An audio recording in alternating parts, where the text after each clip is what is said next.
Molly Miller and Colt Haynes were respectively 17 and 21-year-olds from Wilson, Oklahoma.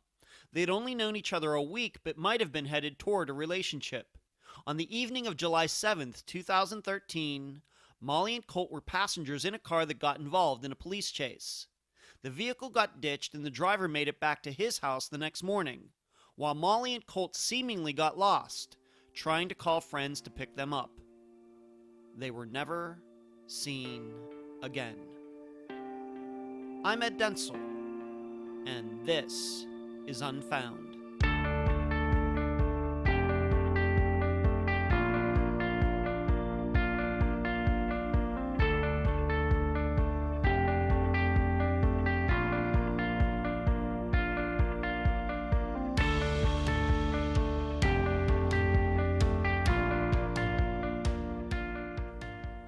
Have you ever had that dream? You know the one I'm talking about. You're out on some unfamiliar terrain, the wind is blowing, the sky is ominous. Then in the distance, you see a terrorizing figure. Maybe it's someone from your life, and oftentimes it's not. In fact, sometimes it's not even human. Either way, a wave of fear rises in you, and you start to run away. And the figure follows. But no matter how fast you turn your legs and increase your strides, you seem to go nowhere. And you can't understand it. You feel your heart pumping, your feet hitting the ground, but it's like you're on a treadmill. And all the while, that figure gets closer and closer and closer. And you can't understand because it's your dream, but somebody else seems to have control. Then you wake up.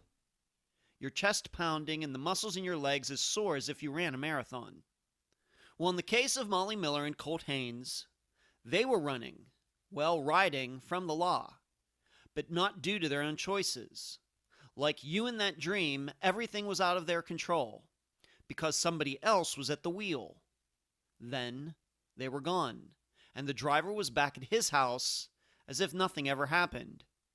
And now the families of these two young people must now play the role of the pursuers as they search for answers in their own version of the chase. And now a summary of the case. This is brought to you by my friend Megan Good's website, charleyproject.org. Molly was an athletic but rebellious 17-year-old. Colt, a 21-year-old who had recently become a father. Through a mutual friend, they met a week before their disappearances. The belief is Molly quickly developed a crush on Colt, but nobody is sure if Colt felt the same way. The two had a mutual acquaintance, Con Nip, a guy from Love County, Oklahoma, who loved getting into car chases with the police for fun. Molly was friends with Con. Colt hated him, mainly because Colt's child's mother was Con's ex-girlfriend. Somehow, all three ended up in the same car on the evening of July 7th, 2013, with Con at the wheel, despite Colt and Con not liking each other. Con, as was his tendency, spun out in front of an officer in Carter County. A pursuit started that eventually spilled over into Love County. Con, knowing the area, evaded police and ditched the car on land near his house. He took off and made it home in no time. However, seemingly, Colt and Molly were left to fend for themselves in the dark on the morning of July 8th. They called several people to come get them, but due to the two not knowing the area and not knowing exactly where they were, Colt and Molly couldn't give their friends an accurate location. Night turned into day, with still no one able to find the two. Their phone calls ceased within minutes of each other just before 10 a.m. They were never seen again. This case has had as many rumors as any case in Unfound's history, with many people saying a lot, but providing no proof. Yet you know we will stay away from all of that during this episode. Instead, through the interview, my summation, and your further research and pondering, we will try to answer these and other perplexing questions. Number 1. Why didn't Molly and Colt use the GPS feature on their phones to identify their exact location? Number 2. Why did friends of the two seem to give up so easily when going out to find them? And number 3, is it suspicious that Joe Russell, eventually disgraced sheriff of Love County, and Con Nip's cousin, would not take a missing persons report for these disappearances. Colt and Molly's families believe they met with foul play. They reject the idea the two planned this as a ruse, then ran off to be together. Con Nip and his family have remained fairly tight-lipped, although some of their words could be construed to seem like they believe something bad happened to Colt and Molly as well. The guest for this episode is Molly Miller's cousin, Paula Fielder. Unfound News. Volume 6 of Season 1 is out in both printed and ebook form. It's the last of that first season. It contains the disappearances of Brandon Williams, Craig Freer, Pamela Golden, Chip Campbell, Amanda DeGuio, April Pitzer, and Jennifer Wilkerson. I hope you will check it out. Next, the meetups. Allow me to remind you of them again.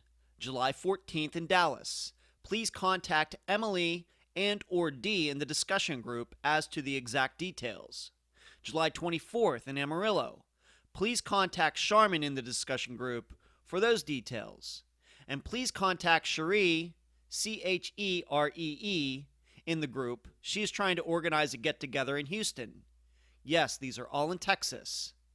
Come on, other states. You got to step it up.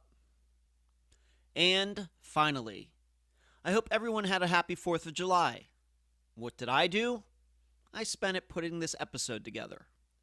Where you can find Unfound. Unfound supports accounts on Podomatic, iTunes, Stitcher, Instagram, Twitter, Spotify, and Facebook.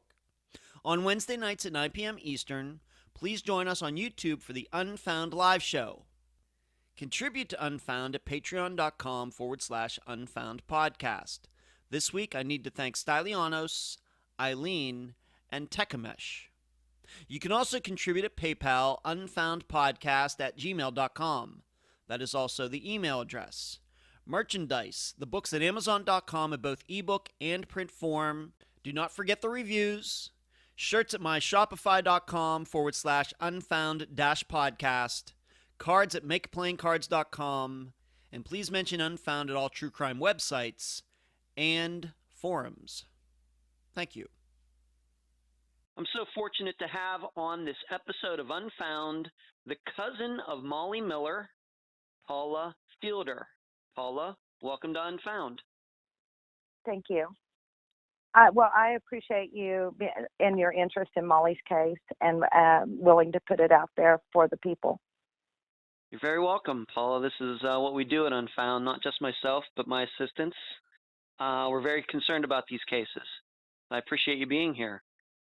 We should make clear to the listeners right away that you are Molly's cousin, but you are not related to Colt. But we're going to, of course, have to talk about him during the course of this interview because, of course, they disappeared together. So I just want the listeners to understand that. First of all, how are you related to Molly? I am Molly's cousin on my father's side. Okay, so like second cousin, like parents married or brothers and sisters at one time, something like that? No, I mean, it's her grandpa is my cousin. Okay. And then, of course, her mother is my cousin. So she's like third or fourth down the line, but okay. She's still my family. Okay, I understand that. And we're going to get into Molly specifically, but how close were you to Molly? How often did you see her? How often did you talk to her over, the course of when she was here? Well, we had only really become close in the last 4 years of her life. Before she went missing.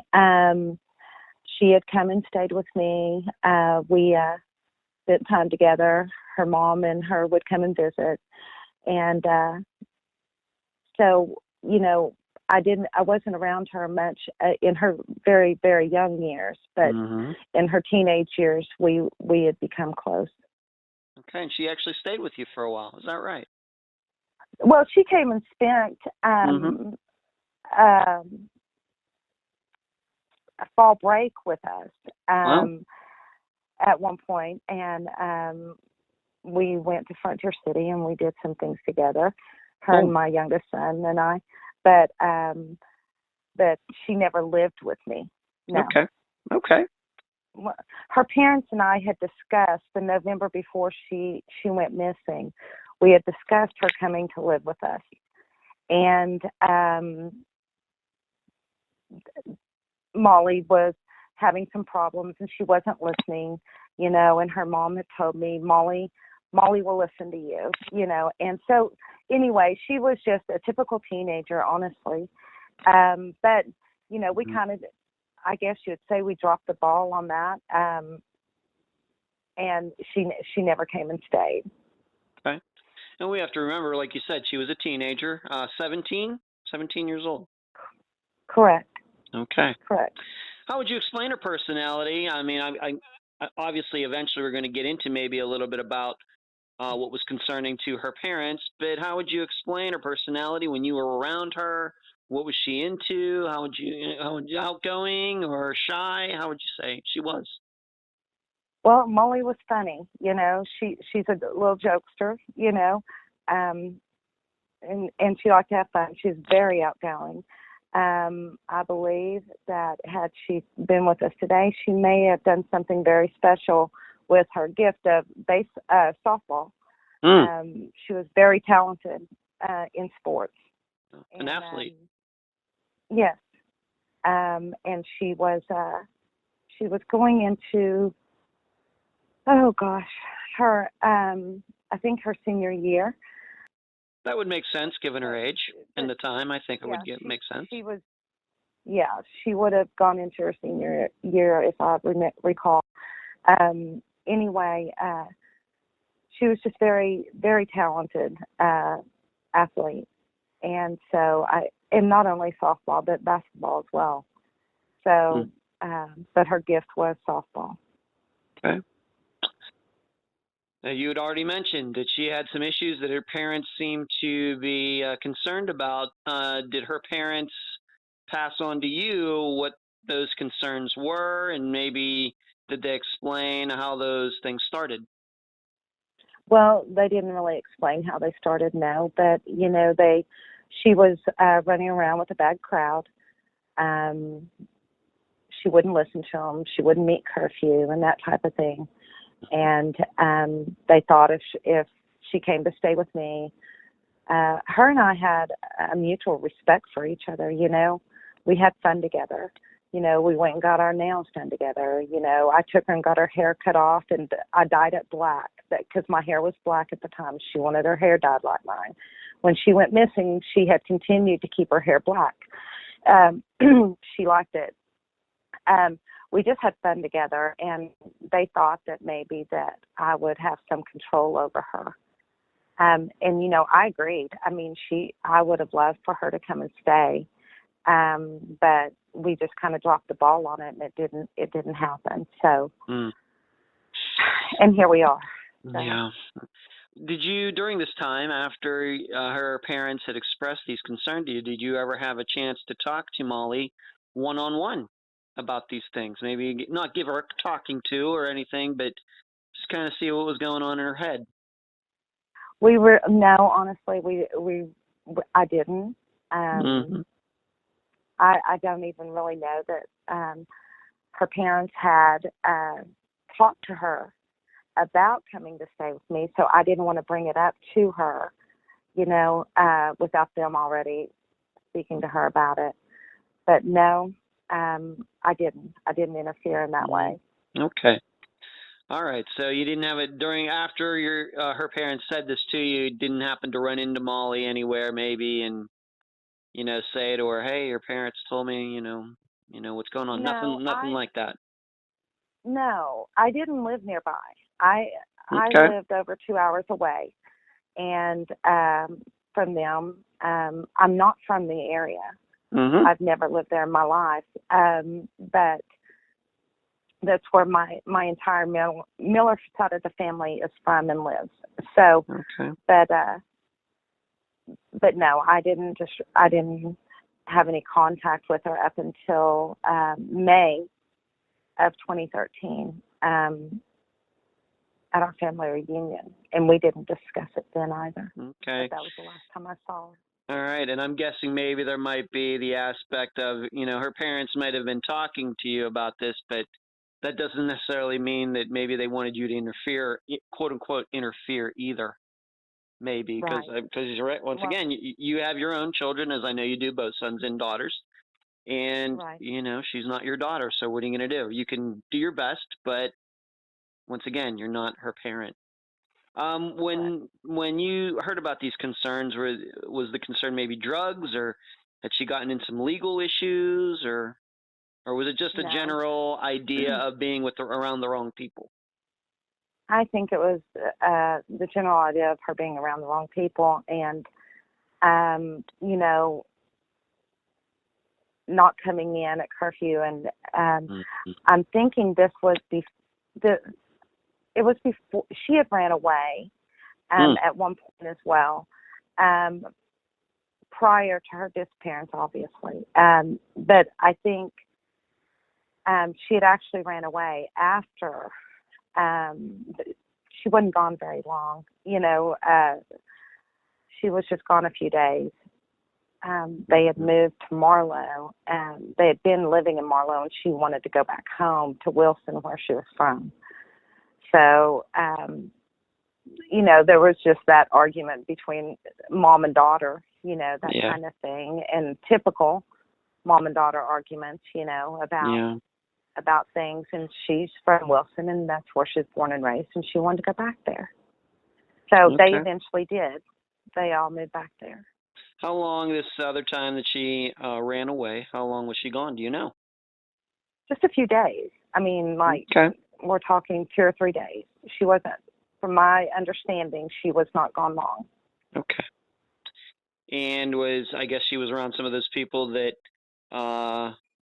her mother didn't like her being around. And I just have to ask, are any of those people, once again, to your knowledge, what you know, any of those people that she was around for those couple days that she ran away, then came back, do any of those people play a part in this disappearance we're going to be talking about today? To your knowledge? Not to my knowledge. Okay. All right. Let's move on to Colt Haynes. Once again, you never met him. You're not related to him. But, of course, the last so many years, you've gotten to hear quite a bit about him, because Molly and his name are intertwined, and they probably always will be, no matter if this case is solved today or a year from now, or, God forbid, never. I'm hoping of course, it is, but their names are always going to be intertwined. What have you learned about him, maybe just in general? Maybe we should start with any idea how Molly and Colt met? From my understanding, they had known each other approximately a week prior to her disappearance. She had met him through a mutual friend. Okay. To my knowledge, and from what I've been told, that they were not an item. They were just friends. Okay. They were not boyfriend and girlfriend. They were not a couple. That's from my understanding, yes. Okay. That's right. Yeah, you were not around them all the time. Only probably somebody who knew them really, really well probably would be able to say if they were having some sort of ongoing relationship. But once again, they'd only known each other allegedly for a week. What are some of the qualities that you've been told about Colt over the last, roughly 6 years? Just maybe his personality and things like that. Well, I've been told that he was a really nice guy, had a temper, but in general, he was a good guy. He was, I think, right around 5 years older than Molly. And I think she did have an infatuation with him, but I don't think the feeling was mutual, and she was just a young girl that liked an older boy, I think. But, I haven't been told much about Colt Haynes as far as more so of what I've seen on on interviews and that type of thing. But Right. you know, for the most part, I've heard he was a good guy, Okay. and messed up in some. Did he? Do you know if he had a criminal record? Anything like? He, from my knowledge, yes. He did. And he had a charge at the time of their disappearance, a drug-related charge. And after they disappeared, there was a warrant issued for failure. It was, I think, a failure to appear or failure to pay. I can't recall right now, but there was a warrant issued, and that because of that warrant, the U.S. Marshals were able to get involved because he's a wanted fugitive at that point. Okay. Over the last, once again, roughly 6 years, have you ever had a chance to meet anybody in Colt's family? Yes, I've met his brother Jesse, his sister Monique, his sister Jamie. I've met them. Okay. I met his mother during a search that we had, and that was back in. That was early on in 2013 when we organized a big search. I'd met his mother, and I think that's the only time I've met her. Okay. Well, let's. I want to talk about that a little later. We'll come back to that. Since you got and beat some people in his family, we can come back to that maybe later in the interview. So we have Colt, who is 21, I think, at the time of the disappearance. We have Molly, who was 17. They'd only known each other for a week. Colt has a reputation as being a decent guy, but maybe does have some reasons that the law was after him. Molly was being, seems a little rebellious, teenager. We need to talk about one more guy. Once again, just in general, obviously he's going to take up a lot of time here in a bit, but Con Nip, C-O-N-N, last name N-I-P-P.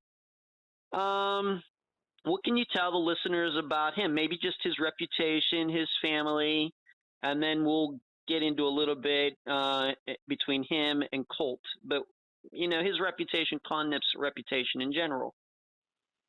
Well, Con Nip has a reputation of being a criminal and someone who is able to get away with whatever he wanted because of the sheriff in the county that Con lived in. He was related to the sheriff. Con was notorious for high-speed chases with law enforcement, stealing cars, abandoning those cars on his property, and always getting away with it.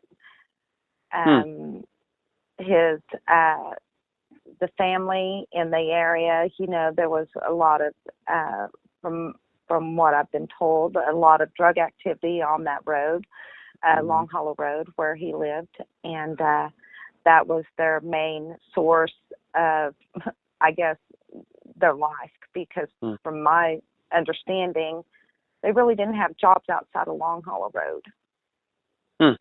Okay. So he has a surly reputation, like you said, connections, is able to get into these chases maybe just for fun and then gets away with it. No knowledge if he ever spent any time in jail for any of these things. I mean, did these cars get back to their owners? Have you ever heard anything about that over the last 6 years, to your knowledge? July the 8th of 2014, a year to the day after Molly and Colt went missing, I believe the date was. I believe it was 5 to 7 stolen cars were found on the Nip property. Some of those cars, I know for a fact, even after they were found, were not returned to the owners. Some of them were put in the impound, and the owners were not notified until it was too long after their cars had been in impound that they couldn't even afford to get their car out. No one was ever arrested for any of those cars on the property. It has been stated, who are we going to arrest? We don't know who stole them. Well, they Mhm. couldn't prove who stole them. Well, you know, if I have a stolen car on my property and the police roll up here to, I'm going to jail. Mhm. Whether they think I stole it or somebody else stole it and left it on my property, I'm going to jail. Mhm. So that is just typical. Previously, let Mhm. me express that. Previously, Sure. that was law enforcement's mentality toward the NIPS Right. because of their relation to the sheriff's department. And what sheriff's department is this? Maybe we just need to be very specific so we don't slander the reputation of any other sheriff's department in Oklahoma. What sheriff's department is this? Love County Sheriff's Department. All right, so just like under the the emotion, direction of Love, Joe Russell. Love. Yes. Okay. Yes. All right, and Joe Russell at the time was the sheriff, and we're going to talk about him later. Okay. What was the relationship, I guess we could put it that way, between, once again, your understanding between Colt and Con? Well, that's a little odd to me, and I've never, after speaking to people and getting some information, I'm a little confused about their relationship because one of the things that's been stated is nobody really knew why Con and Colt were together because Con and Colt did not really care for each other, partially due to a relationship they both had at one time with a girl. And I would just rather not put her name out there, but they both had a relationship with this girl. And Colt had a child by her. When he went missing, I believe the child was just a few months old. And so there was a little confusion because from what we've been told, Con still had feelings for this girl. And now I don't know the relationship with her and Colt at the time. I do not believe they were in a relationship any longer. However, they had a child together. Con still had feelings for this girl. And then these two are together, and that's been something that's been said to me is I really don't know why Colt would get in a car with him.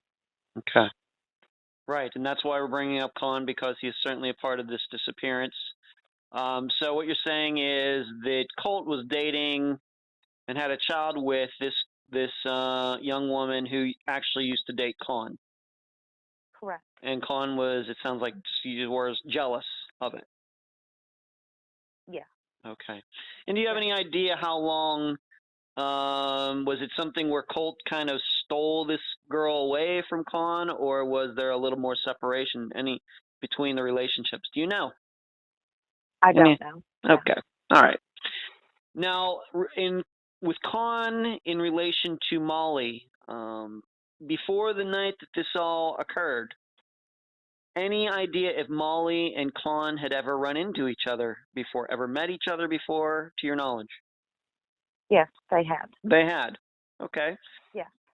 And would you say that you said that Molly and Colt had only known each other for a week. Do you believe that Molly knew Con longer than that? Yes, she did. She did. Okay. For what reason? Did they go to school together? Was this part of that bad crowd she was running around? Can you explain that?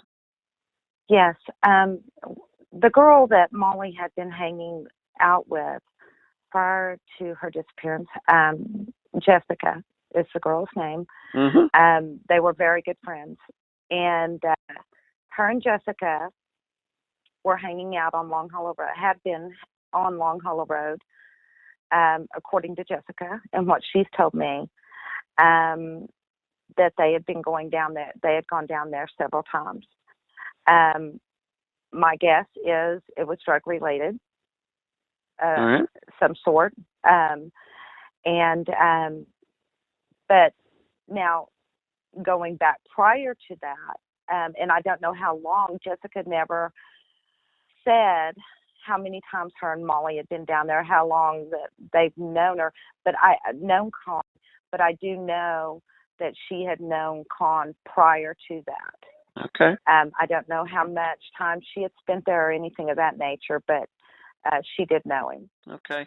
Would you say, could you even guess, did she know her for a month, knew him for a month, 6 months, a year? Can you even take a guess at that? I don't want to speculate because I really don't know. Okay. Okay. Would you, is it then your understanding maybe that Molly, do you think that Molly would have considered Con to be a friend? Yes, I do. Okay. Okay. So we know that Colt and Con had issues, mainly concerning this girl, and maybe some other issues that we're going to get into. But you're thinking that Molly considered Con a friend.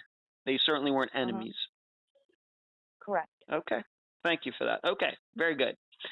All right. So just concentrating on Molly specifically, in those days before July 7th, 2013, what was going on in her life?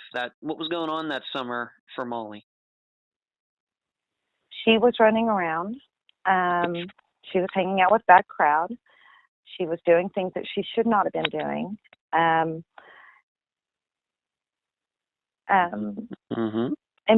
you know, it was all centered around the drugs. And just she was just going on about her life, you know, in a teenage fashion. You know, unfortunately, you know, sometimes these kids don't see the repercussions of what they're doing when they're out there involved in this. Of course. And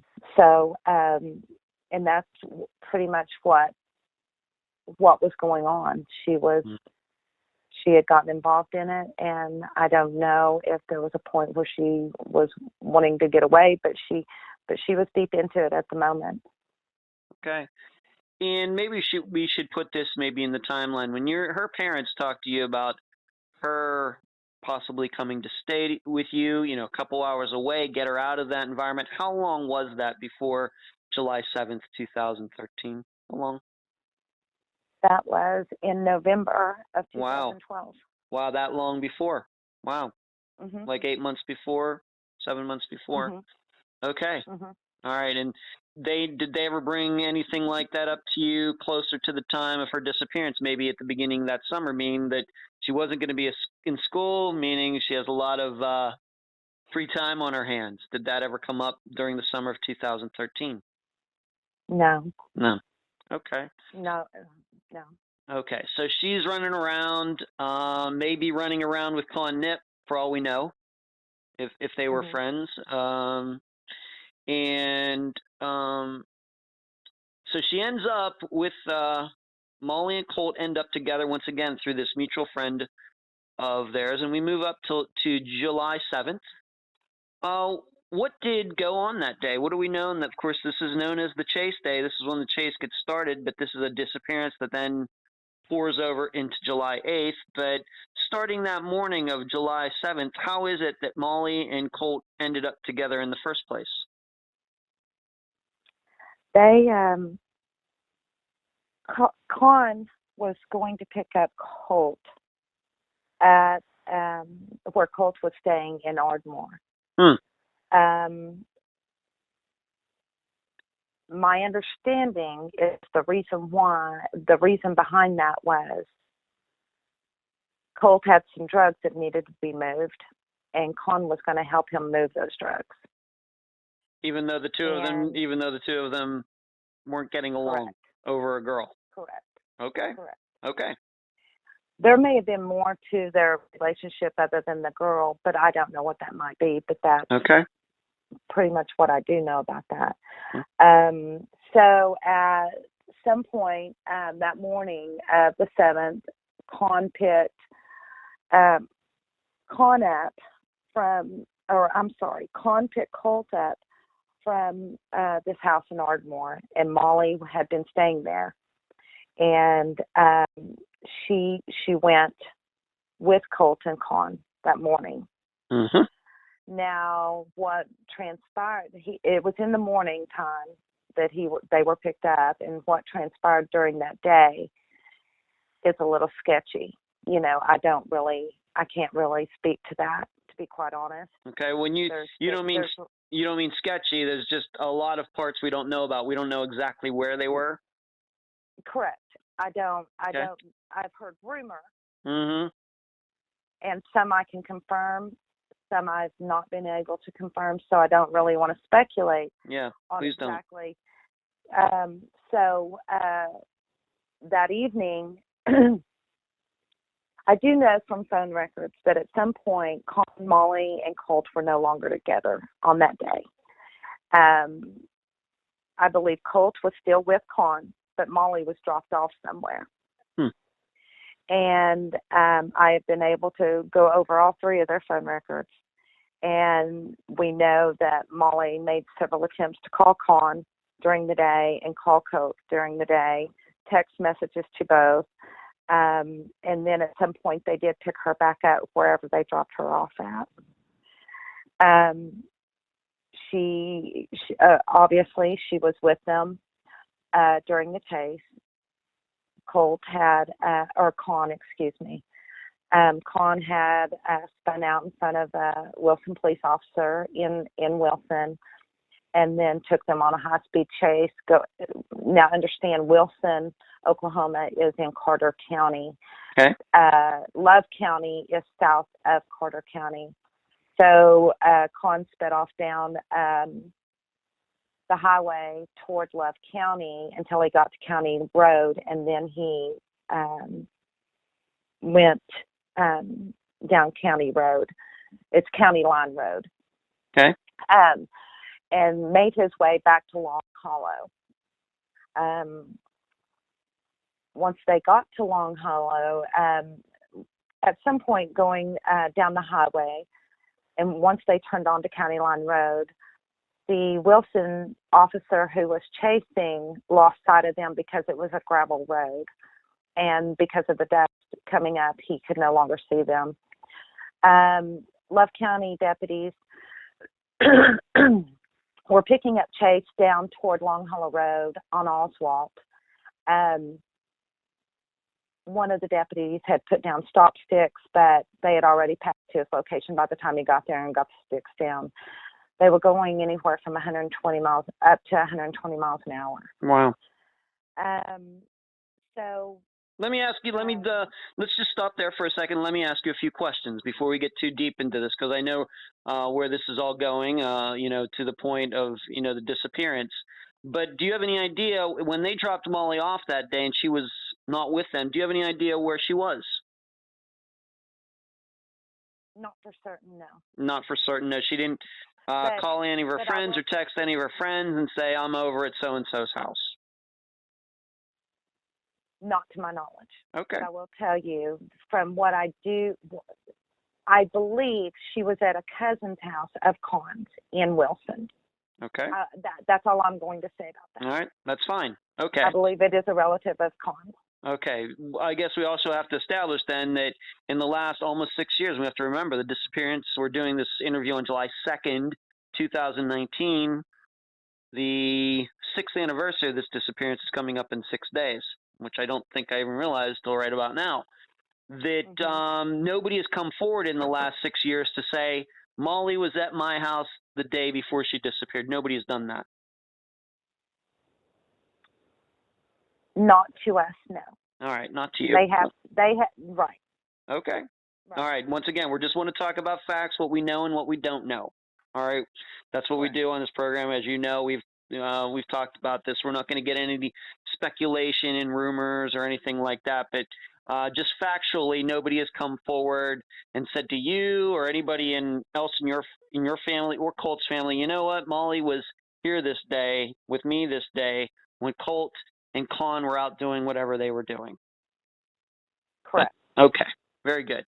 All right. And for this chase, being that you had brought up before that there were stolen cars found on the Nips property a year later, this car that was involved in this chase, was it Con's car or was it another stolen car?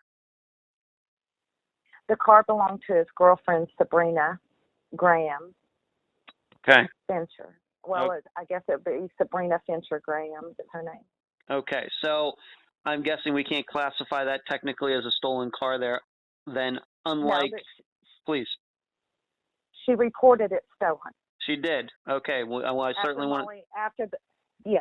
After the police chase. All right, so we certainly want to talk about that. Okay, so he's in his girlfriend's car, Sabrina's car. He did pick up Molly. It's the three of them in this car. They're in another county. And are you believing that Con did this spinning out and everything in front of this cop on purpose? Yes, I do. Okay.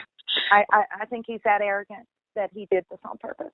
Okay, and once again, like we've said before, he used to do this and would get away with it, so maybe he thought, I'm just going to do this another time, get back into the safe county where his, what is it, Joe Carter? What's his name again, please? Joe Russell. Joe Russell is the sheriff, and he won't get in trouble again. So he does this. This deputy takes off after him. There's this chase going. It goes over the county line. But you said that the Love County, some deputy or somebody actually did try to stop him in this county where Joe Russell is the sheriff. But, okay, but unsuccessfully. Yes. Correct. Okay. Do you think at that time either the Carter deputy or deputies that were chasing him or the Love County deputy, did anybody know at that time that it was Con that was driving the car? I guess what I'm saying is if you think that if the Love County deputy would have known that Con was driving the car, do you think he would have even bothered to stop him, given that? Yes, I do. You still do, even though Joe Russell was the sheriff? Yeah, because the deputy is an upstanding deputy. Okay. His name was Johnny Denny. I know he left home, came that direction.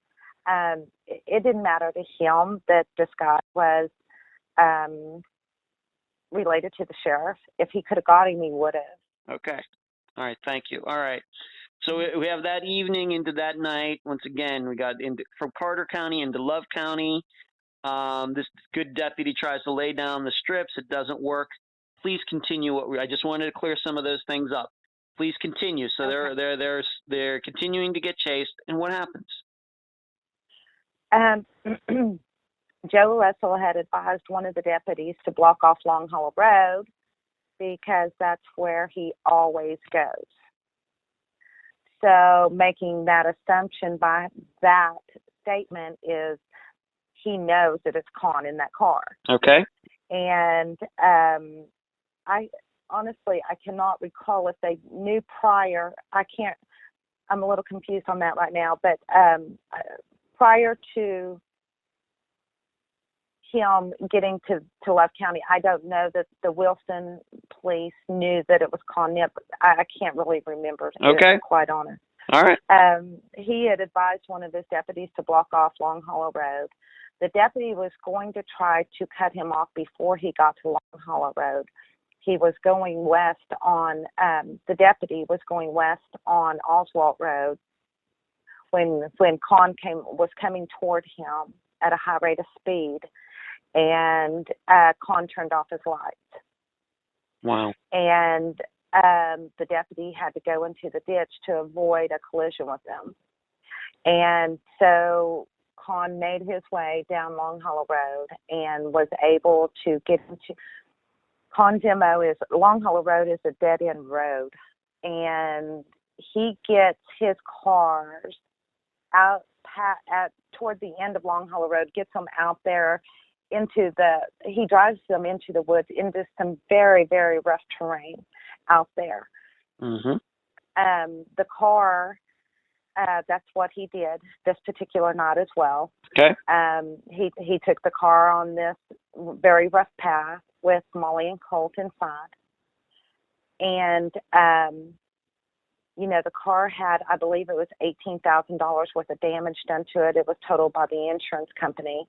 Wow. And it was not so much the outer carriage of the car, physical, something that you can look at. It was more undercarriage stuff that caused that much damage to that car because of the terrain he went through. Okay. Did that sheriff, once he got run off into the ditch, did he do a U-turn and try to chase him, or was he stuck? Did any cops try to chase Con and the other two down Long Hollow Road, or not? Yes, and yeah. Well, from my understanding, yes, and they were dusted out, and there was still some. I've listened to the entire call that night, and you know, there were some that stayed out looking for quite some time, but never was able to locate them. All right, so Con kind of just did a vanishing act on this road that he might have even known better than the cops who were chasing him, because he had done this before. Correct. Okay. Correct. All right, and like you said, he went off into some areas, it sounds to me, that weren't really roads anyway, so how are they going to find him if he's not on a road? Correct. Okay. All right. It's not a road. Okay, so he gets away, goes off into this area that my understanding is it's not far from where Con lives. Not far. That's correct. Okay. So at the time of this chase, once again, to your knowledge, did anybody know that Colt and Molly were in the car with Con? Did they ever, like, during this chase, did Colt or Molly ever call anybody and say, hey, this Con guy, man, he's lost his mind, the cops are chasing us? At that point, did anybody know that Colt and Molly were in the car? No. Okay. All right. They made no calls during the chase. At all. Okay. So Con, the crafty driver that he is, he gets away, drives these back roads and just back country where there are no roads. And this chase, of course, eventually stops. You've already talked about the damage to the vehicle, which was eventually found. We will talk about that. But I want to talk about the phone calls, and we're not going to go through every phone call. The listeners should know that. What we're looking for is just some times and maybe just a general idea about what Molly and Colt were saying when they were calling whoever they were calling. Let's talk about that right now. Paula. Okay. On Molly's phone records, she made several calls starting. The police chase ended approximately 11:30 p.m. the night of the 7th. Her phone, she started using her phone shortly after midnight, and she was making calls to friends. During this time, there was no one was answering the phone. At 12:57 a.m. on the morning of the 8th, she dialed 911. It was a 5-second call, and during that call, when it came into the 911 operator, all they heard was her hitting buttons on the phone. They heard no one speaking or anything, just her hitting buttons. The call dropped. The 911 operator called her back with no response. And then there was 33 phone calls to one number on her phone. Wow. Incoming and outgoing to one person, and that was a boy by the name of DJ Epley. DJ had made an attempt to find them using, he had gotten a gator.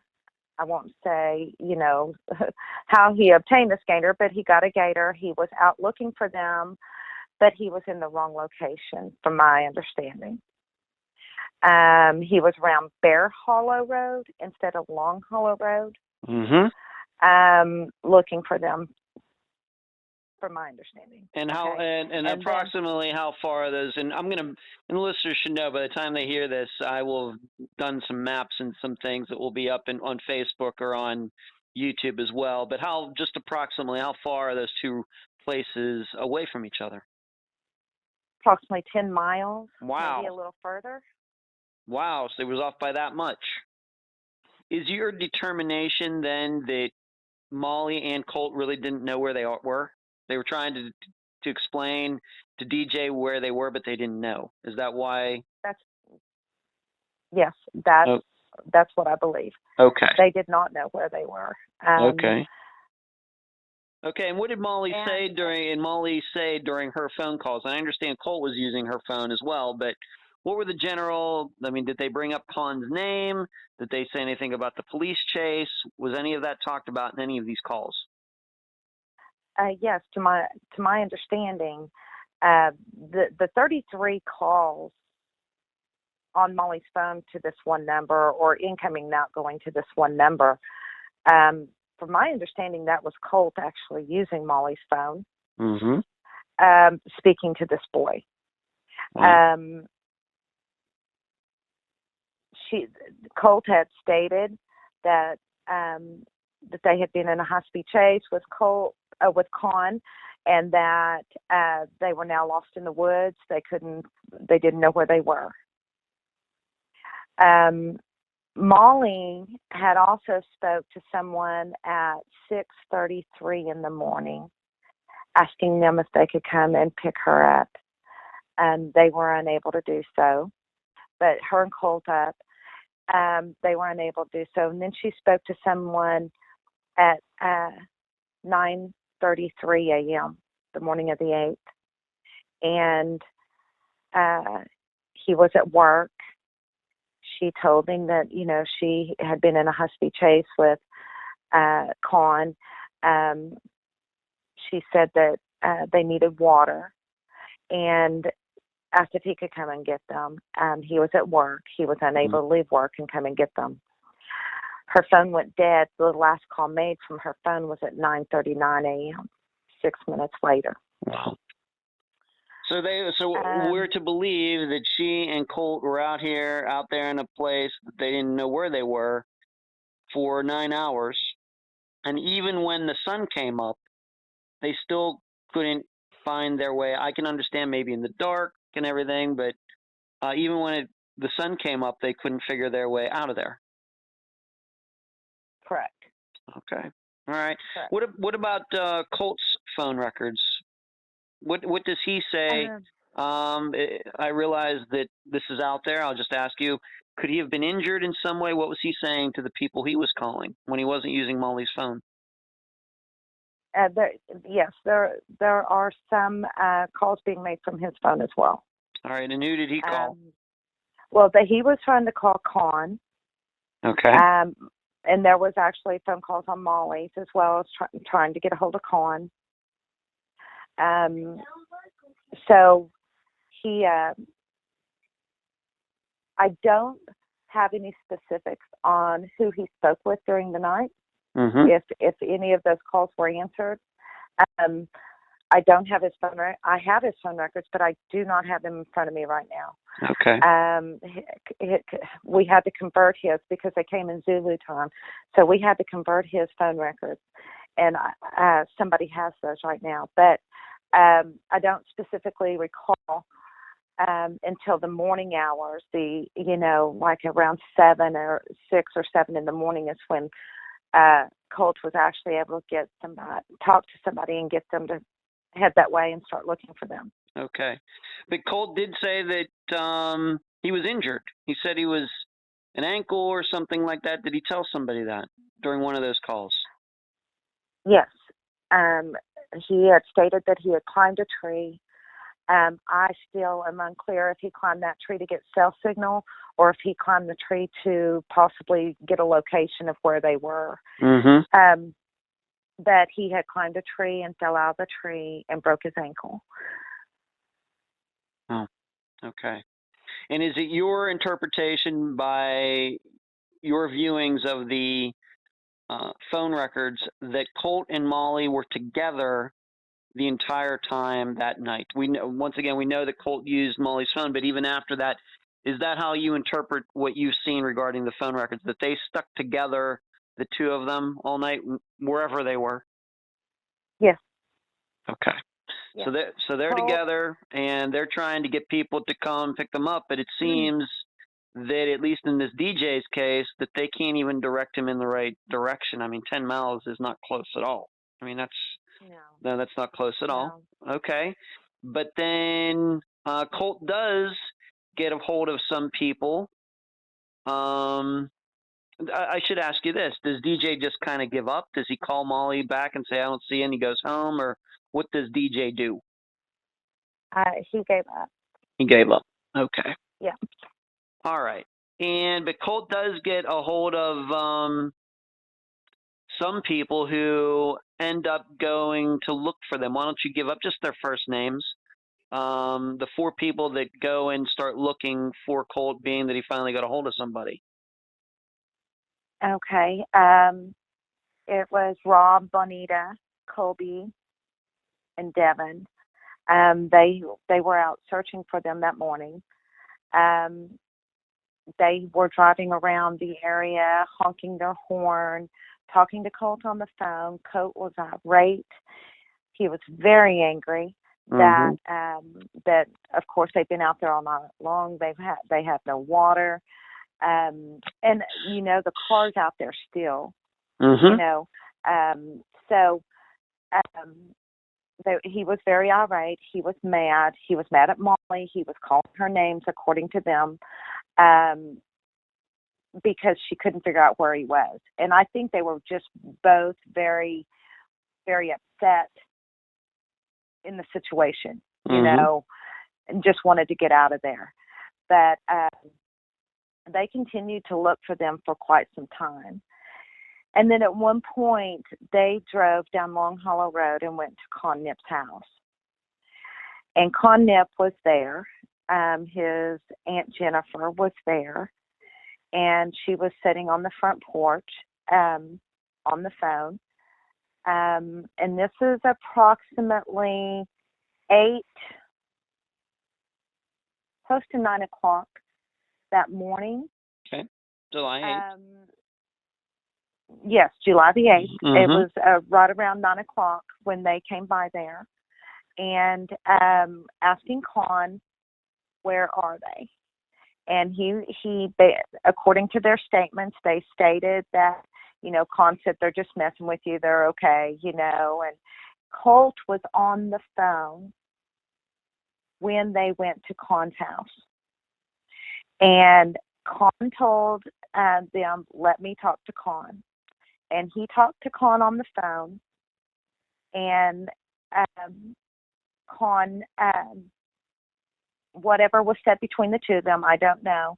And then when Con gave the phone back, he told Rob, who was a buddy of Con's at some point, they had been in a high-speed chase together at some point, Con and this Rob had, with Con driving. And he told Rob, do you know where we left the Mustang? And Rob said yes. And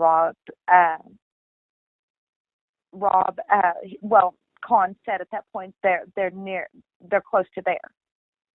Okay. So Rob had asked Con, can we just walk across the property? It's closer. Con told them no. So they got back in the car and they drove back around to Pike Road, which is the next, I guess, back to the west of Long Hollow Road. And so they went back that direction looking for them. And one of the guys got out of the car and went over a fence looking for them. And according to his statement, these are things that I've read. Okay. That is their what they have stated. That it was stated that he was ran out of there by somebody on a 4-wheeler and a horse. And so he came back over the fence and they left the area. Colt was mad. He was screaming at them. They said that, man, if you're going to be like that, we're just going home. One of these guys, and I can't recall which one it was, offered the other guy $20 to go back and continue looking for him, which I don't believe ever happened. Well, I know it didn't happen. Okay. This who was the guy that got these four? There was three. We should know there's three guys and one girl. And which one of the guys was the one that actually got out of the car to jump this fence? Which one? Rob. Okay. Rob. And Rob, when he saw this person on the ATV and saw this person riding the horse, has he ever identified who those two people were? Does he even know who they were? You know, I don't know that he saw them specifically. He heard the horse, he heard the four-wheeler, and he got out of there. Wow. That's from what I Okay. understand of the statement. All right, so he didn't. It wasn't like he ran into somebody and somebody said, "Get off my land" or anything like that. He just heard somebody coming and ran back the opposite direction, jumped over the fence, got back in the car, and that's when Colt was all ticked off. And because they're okay. Okay, I gotcha. What do these, to your knowledge, what do these four people then do next? They left. They went home. I see. And that was the end of that. To my knowledge, according to their statements, that's what happened. That's what they told the police when this was eventually investigated. That's what they said. Correct. Okay. They weren't concerned. They didn't hang around. They didn't call the cops or anything like this. Left Colt and Molly out there, still lost. I'm just asking you.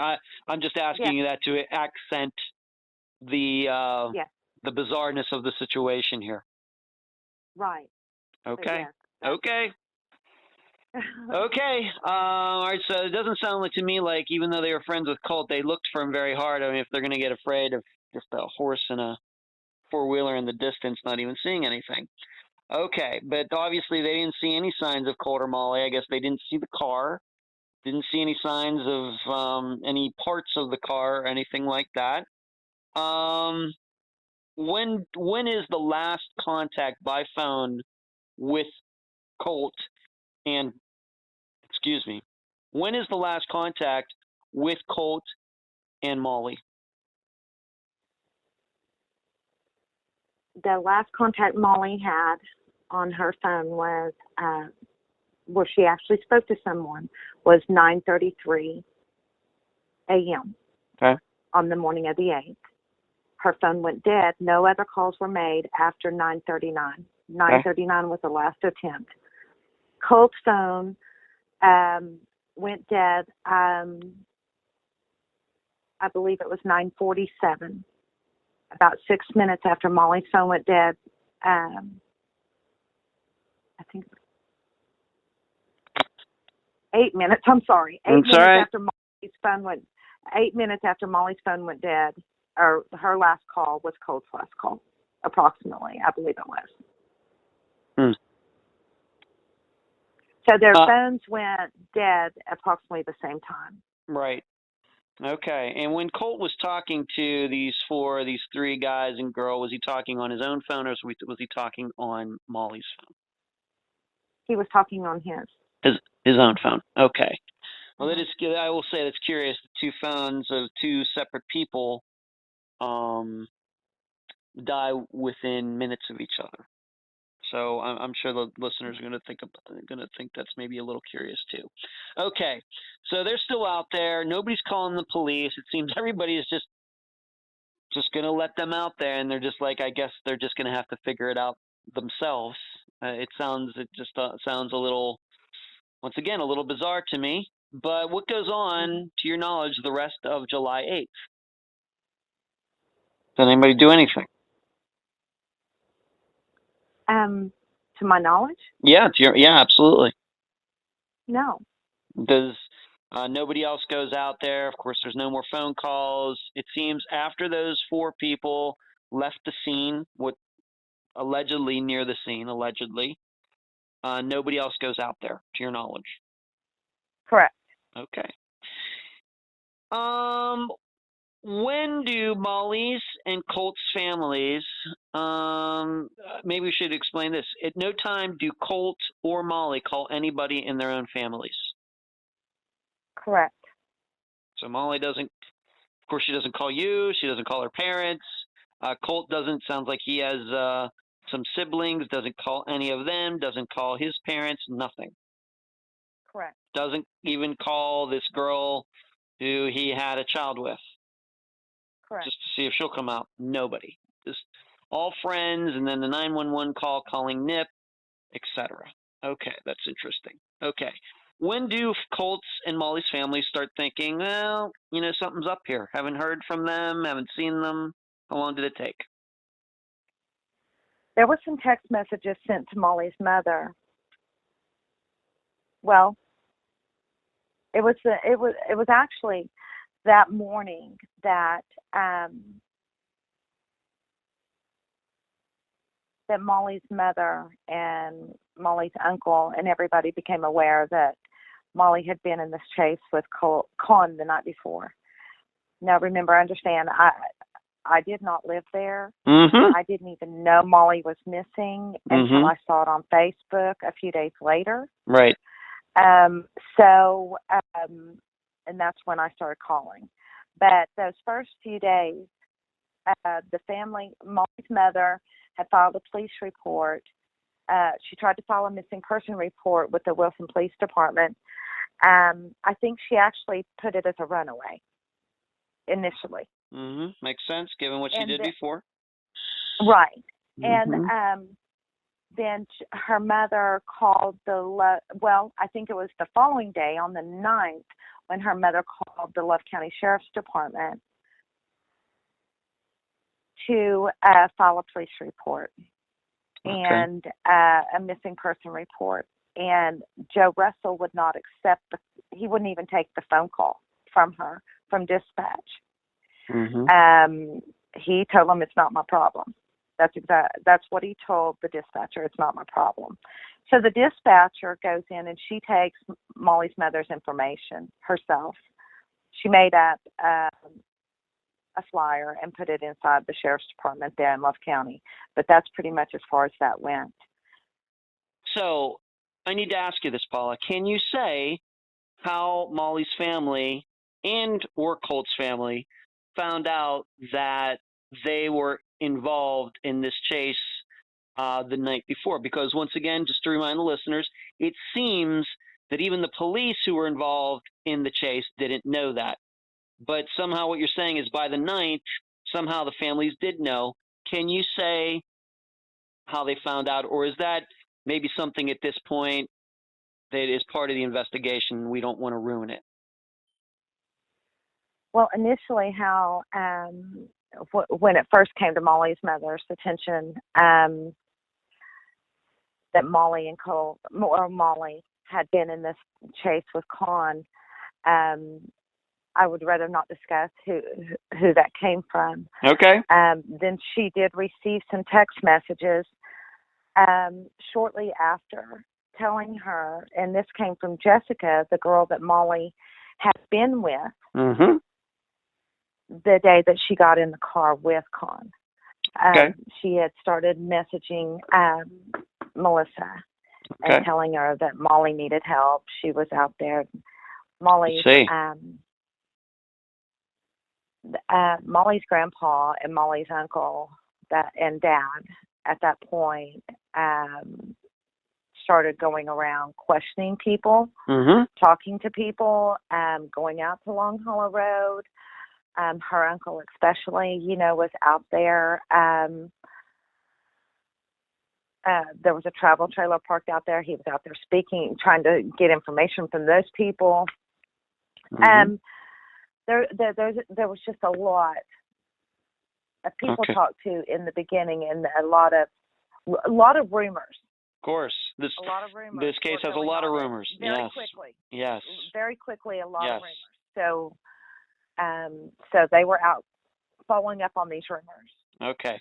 So just to suffice, they found out somehow, then they start going to look for Molly. To your knowledge, did anybody in Colt's family go out and try to start looking for him once again around July 9th or later? Yes, they were involved with us in searching for them. Okay. They had come out to the search. We had been out for several weekends right in July. I did not, like I said, I did not find out Molly was missing until I saw it on Facebook. Mm-hmm. And then I called her mom and I asked her what is going on, and she told me the gist of it, what they really knew. And then she called me. It was on the 18th of July. She called me. She was frantic. She told me they killed my daughter. They killed my daughter. She was screaming. And I'm like, Melissa, how do you know this? She says, I just know. I need you here. Mm-hmm. And so I went the very next morning. My sister and I loaded up and we went down there. Like I said, neither my sister or I, we've never lived there, but we knew specifics about, the chase went down Oswald Road, it went down Long Hollow Road, so on. So my sister and I loaded up that morning and we went straight to Love County and we went straight to Oswald Road. We parked at the end of Long Hollow Road once we got there, and we started walking on Oswald Road because of some text messages that had been sent. We felt like we needed to look down Oswald Road. Mm-hmm. And so my sister and I were out there for hours, and Molly's dad came out there, and we walked Oswald Road for hours, looking under bridges, in ditches, in, culverts, we found nothing. We drove down Long Hollow Road, and to the very end, we saw the travel trailer sitting there, and we saw Con's aunt sitting over on her front porch at her trailer, talking on the telephone, and we turned around and went back down. She was screaming something at us, but we just kept going. Now I almost wish we had stopped and found out why she was screaming at us, because, I don't know what was going on. Mm-hmm. Did anybody during these days, once again, so you got involved about 10 days later on July 18th, and you've been involved ever since. That's why you're doing this interview. And I know you've done other interviews, and of course, I think that at least a few listeners out there know that there's going to eventually be some series about this disappearance on the Oxygen Network, and I know you took part in that, correct? Correct. Okay. So you got involved 10 days later. When you did get involved 10 days later, at that point, had anybody gone and talked to Con about all of this and see what he had to say about what happened July 7th into July 8th? Molly's uncle had talked to him. Okay.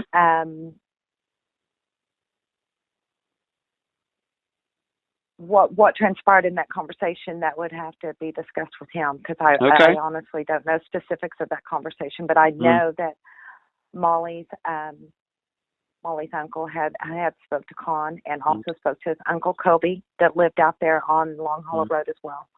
Okay. And I guess Con wasn't very helpful. No, he never has been. No. Never has been in the last 6 years. Okay. No. And at that point, when you got involved on July 18th, this car, which kind of gets maybe lost in the shuffle regarding all this, was it found by that time, or was it found after you got involved?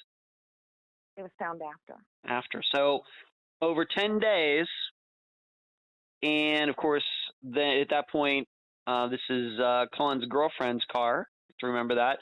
So the car's missing, Molly's missing, Colt's missing for at least 10 days, and none of them have allegedly been seen. What you said that the missing persons report was eventually filed in Carter County, not Love County? Correct. Okay, and did those police, were they any more helpful than Joe Russell was at all? Well, you've got to understand it's a very, very small town, and they had the small town mentality. Mm-hmm. They knew Molly. They knew she was out doing things she probably shouldn't have been doing. Did they take it serious? Absolutely not. They sure did not. So nothing about Molly's case in the beginning, or even up to this point, has been in your norm, where if you had legitimate concern for a couple of missing people, you would go above and beyond, and we never had that. Okay. And we also have to remember that this is the jurisdiction where the chase started, not where the chase ended, and not where Molly and Colt went missing. Right? So Correct. that kind of made things difficult as well, right? Because you had to deal with like two different jurisdictions. Yeah. Right. Yes, it made, and we're not talking about the Carter County Sheriff's Department. We're talking about the Wilson Police Department. Wilson Police Department. Okay, thank you. Correct. Okay, so you have all these sort of jurisdictions. You got the counties, you got the local jurisdiction, the town, and then you have Love County with Joe Russell, who's related to Con, who has he didn't even want to take a missing persons report. To that extent. Was a missing persons report ever successfully filed in Love County regarding the disappearances of Colt and Molly? No. No, ever? No. Not even to this day? No. Wow. There's no missing person report filed, that to my knowledge. Okay, thank you for that. I have not seen it. Okay. Yeah. Okay. All right, so Con's not being helpful. He's probably just saying that, he doesn't know what happened. They got lost out. I'm wondering if he even took any credit for even being in the car chase in the first place. Do you even know that? Not initially, no. No. Not initially. Okay. No. And in the last 6 years, has Con ever spent any time in jail for just the car chase alone?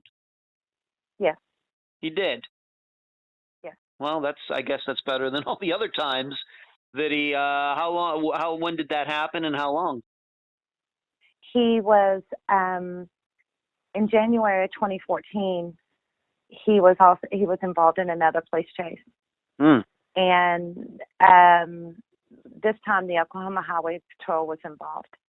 And Love County got involved in this chase as well. He was near Long Hollow Road when he ran a stop sign out there in the country, and an Oklahoma Highway Patrolman tried to stop him, and Con rammed him, from my understanding. The pursuit went on down Long Hollow Road, and Con was trying to get, basically, I think he went the same route that he took when he went with Molly and Colt. However, he circled back around and went behind his grandparents' property where he lived, grandparents' house, rather, where he lived. He jumped out of the truck, left the door open, ran inside the house, and jumped in bed. But the Oklahoma Highway Patrolman got a visual on him when Con went. I think Con went into the ditch, and at that point the trooper was able to get a visual on him and knew it was Con Nip. They were very well at this point. They were very aware of Con's involvement in the missing person. Then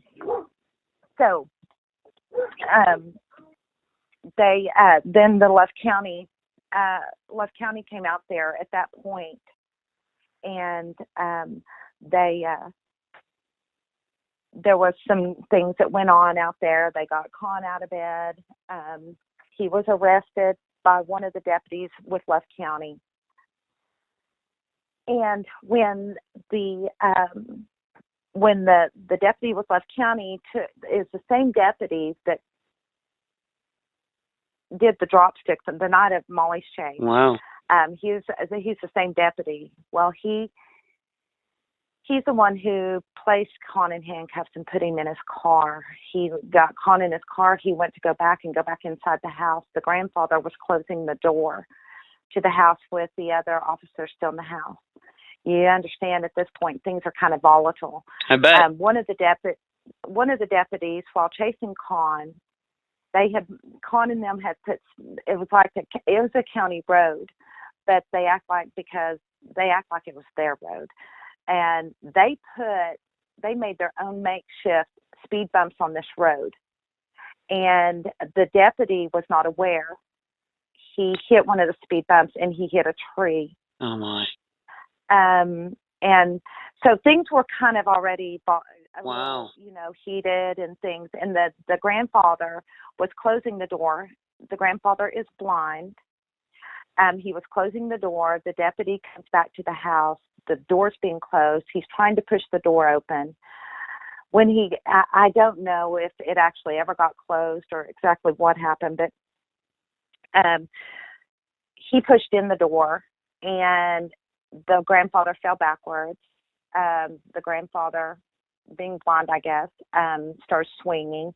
There was a encounter between them. That deputy wanted to arrest the grandfather that night. Joe Russell had shown up at the house. He would not allow the deputy to arrest him, stating that because he was blind, that they didn't have the resources at their department to take care of him. So, Gone spent some time in jail for this? Yes. So he was charged with that high-speed chase, and he was also in Carter County charged with the high-speed chase that Molly and Colt were involved in with him. Wow. So they gave him, if I recall, 3 10-year sentences. Yikes. And it may have been 4. But he served 4 years, but he's on probation for like 20 years. Wow. Gave him probation. So he got a very stiff sentence for what he did. Will he ever be able to go without it, being a criminal, continuing on this path? I don't know. Okay. But he's been out. In March. It was a year that he's been out. March of 2019. Yes. Okay. All right. So he did end up spending some time in jail, but it certainly helped. Probably was helped along by him getting in a chase later. Yeah, I get the feeling that had he not been in the chase in 2014, he may have never spent any time in jail for the chase that involved Molly and Colt. That's my impression. That's correct. That's my impression. Okay. That is the truth. Okay. I will. The Oklahoma Highway Patrol became involved because of the initial police chase that happened, because they are traffic. They do the traffic. They should have been called in on it to begin with, and they were not. In September of 2013, Labor Day weekend, my sister, my cousin Misty, and I went to Connip's house. We had been searching all day long, and we just decided to go see if we could talk to him. When we pulled up to the house, his aunt went in and I asked the aunt myself if we could search their property. She told me I would have to ask her dad, who is the blind grandfather, and she went in the house to get him. He came outside.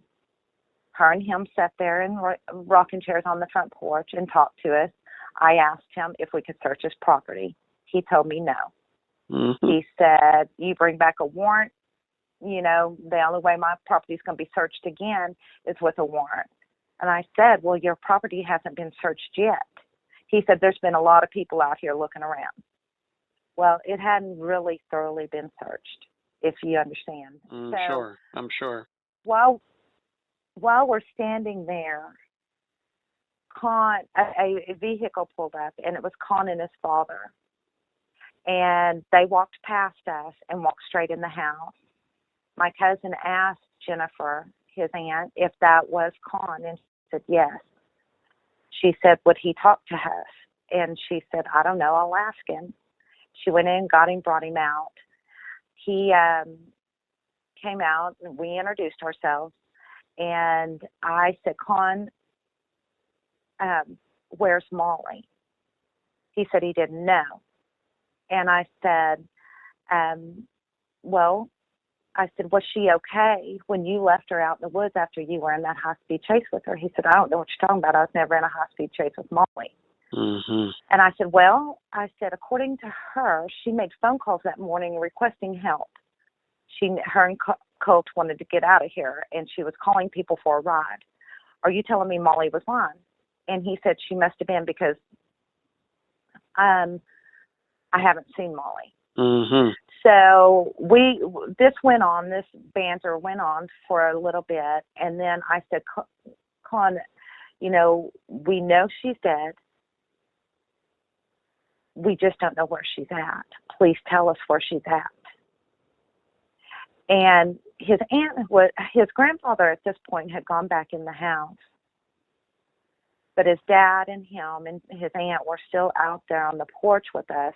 And his aunt stood up and came and stood beside him. And I was looking at him, and I genuinely saw remorse in that kid. And she stood there with her shoulder to him, like, it was almost what it came across to me was, you need to shut up. And then I said to Con, I said, please tell us. And I said, we just want her home. And he said, his exact words were, I don't want to go to jail. And I said, Con, I don't want you to go to jail. I just want Molly. That's all we want. Mm-hmm. And he turned around and he walked down to the end of the porch. He sat on a wooden box at the end of the porch, and put his elbows on his knees and started rocking back and forth. I stood there and spoke to Jennifer while my cousin Misty walked to the end of the porch and started talking to him. And Jennifer's going, oh, you really think she's dead?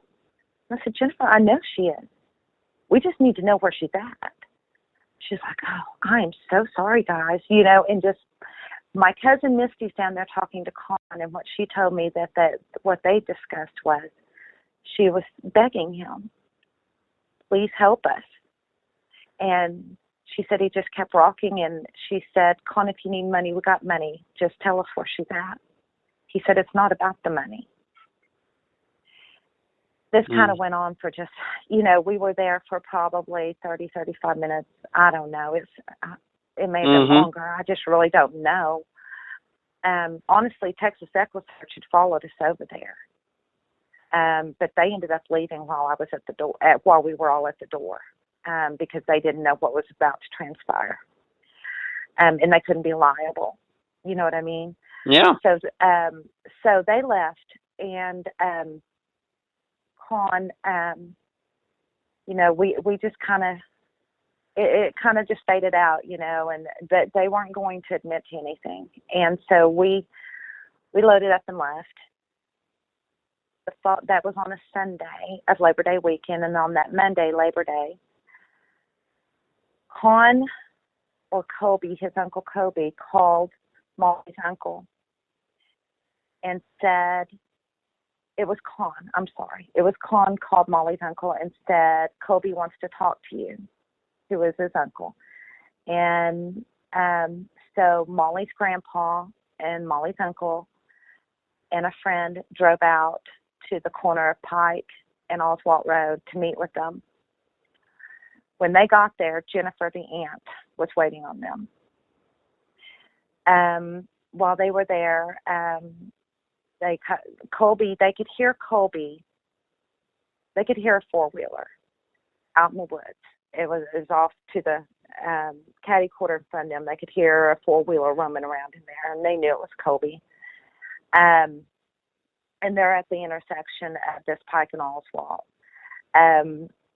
So Michael, Molly's uncle, and Jennifer kind of got in a disagreement out there, an argument, was yelling about things. Obviously, things were heated. Mm-hmm. They ended up loading up and leaving. Molly's grandpa drove his own truck out there. Michael and his friend drove in their own. They were heading down Oswalt Road, and Con called Michael again, and he said, my grandpa, the blind man, wants to speak to Alex, who is Molly's grandpa. So they stopped. Michael told Alex, John's wanting to talk to you. And Michael's already pretty heated, so Alex told him to go on home. So Alex turned around and went back to Con's house. Con's dad, Con's grandpa, and I'm not sure who else, were out there waiting for Alex to show up, and they had their guns drawn. Wow. Molly's grandpa got out of his truck, and he took off his shirt to show him that he was not armed. And the police showed up, came skidding in there apparently. Love County? Yes. Okay. It's just very odd. We don't know who called the Love County Sheriff's Department. It was like they were out there after Alex, like Alex was doing something wrong. He was called to come out there. You know, my grandpa, Alex knew because they're both in horse. Con's grandpa has always been dealt with horses, and Molly's grandpa is also the same. You know, so they knew each other from that business, I suppose. And so he had met John before. He didn't know him well, but he had met him before, and he had no problem going to, talk about this with him. But the police show up, and they did make Alex leave. And the OSBI agent that was involved, he was only partially involved in the case because he was only assisting the Wilson Police Department in the case. Oklahoma State Bureau of Investigation is who that is. They had a partial investigation opened up just as assistants. They have to be formally invited by the DA or a law enforcement agency in order to enter in a case in a county. I called him the next day, the OSBI agent David, and I told him that he needed to do something and soon because somebody's about to get killed. And so they called a meeting of the families and all in law enforcement to show up. And And was Sheriff Joe Russell there? Yes. And what did he have to say about all this, these tensions between these two families? At the meeting? Yeah. What went down at the meeting? Yes.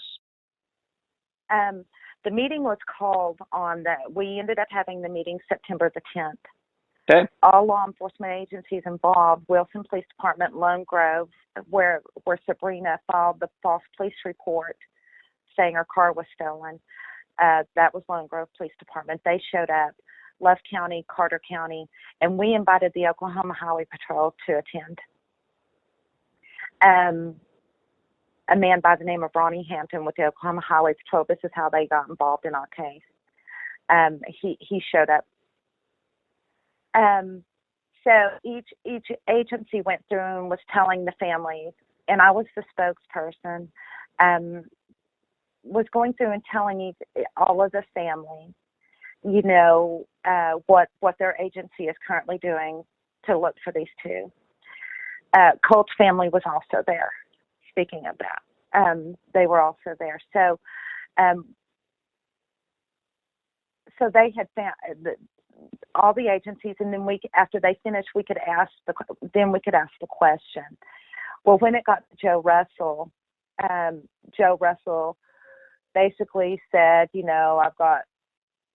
I've got my deputies, looking at the area, doing this, doing that, but he did, it was just, there was no real answers. And specifically, I couldn't tell you exactly what he said because I was so angry with the things that he was saying that, I ended up getting very angry and got removed from the meeting because, what he was saying was ridiculous. And I told him, I said, because of the lack of leadership you have in your county, what you've allowed these people to get by with for so long, I said, has caused my cousin's death. I said, so Molly's blood is on your hands as much as anybody else's.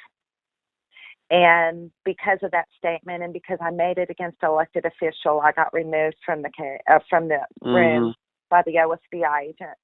And so I wasn't able to attend the rest of the meeting. I was in a room being reprimanded by the OSBI. So he didn't really he really had no answers for us that night. He was very cocky toward our families, and I think that's why it really upset me so much. I'm sure. You know. I'm sure. So.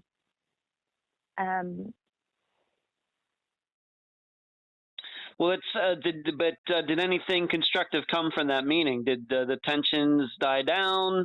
Obviously, this case is still unsolved, but did anything constructive get done because of it? The most constructive thing that came out of that meeting is the Oklahoma Highway Patrol being involved in our case at that point. They were very disheartened at the way our family was treated by a couple of the agencies there at the meeting. You know, it was almost like we were the criminals, and so instead of being the victims. So Oklahoma Highway Patrol at that point became involved, and they were able to determine that Sabrina had filed the false police report, and she also filed a false insurance claim. Her and Con were both, they issued the arrest warrants for Con and her both the same time in January 2014. They got her at work and they arrested her, and she just basically did a walk through the jail. She didn't spend any time there. Con went on the run for a few days, and the U.S. Marshals came in looking for him.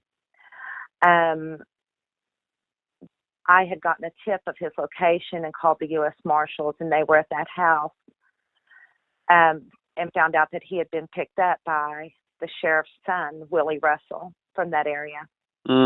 And so they were heading back to Love County. The U.S. Marshals were, when they got the call that Joe Russell had caught and was turning him in. So they intervened in Con getting arrested by the U.S. Marshals. My thoughts were, at the time, that's to keep Con from talking to them. Yeah. So, right. Because they would have asked questions. So Joe Russell was able to get him over there, basically do a walkthrough with him over at the Carter County Sheriff's Department, and basically get him back home. Wow. So, but then you're telling me a little bit later, though, is when he went on another chase again and finally did end up in jail. Okay. I think we need to backtrack. This is all very interesting. In fact, a lot of that I didn't even know about until this interview. But maybe we need to tell a story, maybe, of why the OSBI did get involved, and this has to do with the finding of the car and everything that went on that day, and how you were lied to, and you saw some suspicious things. Why don't you just? I mean, I think this is as good an example as any why the OSBI did get involved eventually, because the finding of the car in this case is suspicious, and I'll just say it. Why don't you were there? Why don't you tell the listeners what happened? Okay. As I said, I got involved on the 19th. Was down literally on Oswald Road, walking Oswald Road looking. My cousins and I went out searching on Saturday, and the 19th was on a Friday, and on that Saturday and Sunday we were out searching. We had gone to we had done some on Saturday, and then on Sunday we had talked to a rancher there whose property actually backed up to the net property. He agreed us access to the property, and so we showed up at the property. We were trying to keep this under wraps because we did not want Love County knowing that we were there. We got to the property, and a Love County deputy showed up just shortly after we got our four-wheelers unloaded. He wanted to know what we were doing, and we explained to him what we were doing. This gentleman did not know that there was two people missing. Wow. The only thing he did know that there had been a high-speed chase. He knew about this so-called stolen car, and he knew about that, but he had no idea there was 2 people in this car that are now MIA. Knowing what I know now about this gentleman, I was very angry and thought he was a liar. What I know about this gentleman now, I have different feelings towards him, and they're all good. The man didn't know. The man didn't know. That's amazing. He was off at the time of Molly and Colt's disappearance. He was not at work. I think he had been off for, I don't know, maybe a week. I don't really know for sure, but he's since been very involved in our case and has put in more miles than anybody. And he's now retired from the Love County Sheriff's Department. Okay.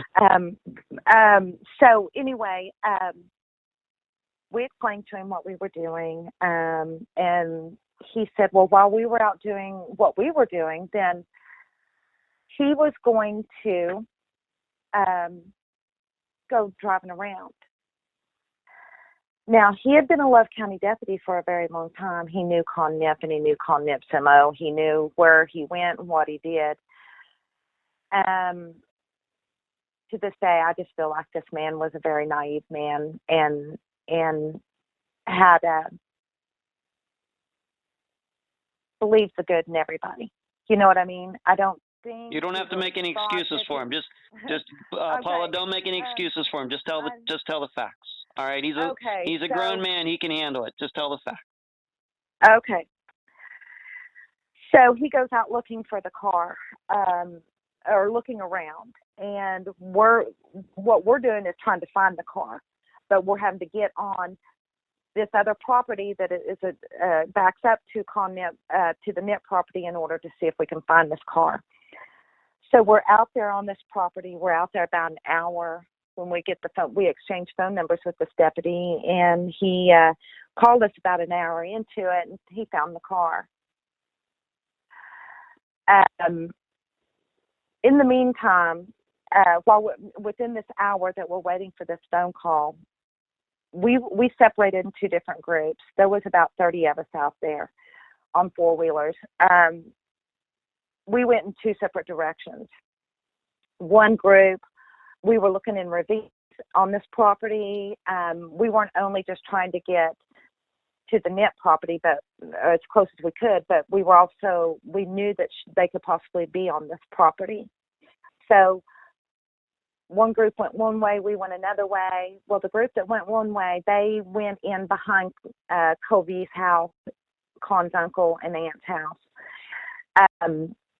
Colby came outside, and Colby and Molly's uncle were at the fence talking, and this is a high fence because we're on a ranch that they raise deer. They have hunting expeditions at this place, and so it's a high fence. You can't just jump over this fence. And so he's standing. Molly's uncle is standing there at that fence talking to Colby. And specifically what's being said there, I don't know, but I do know that Colby and Michael kind of got into an argument there, and Michael kind of pulled Colby to the fence, and they had words.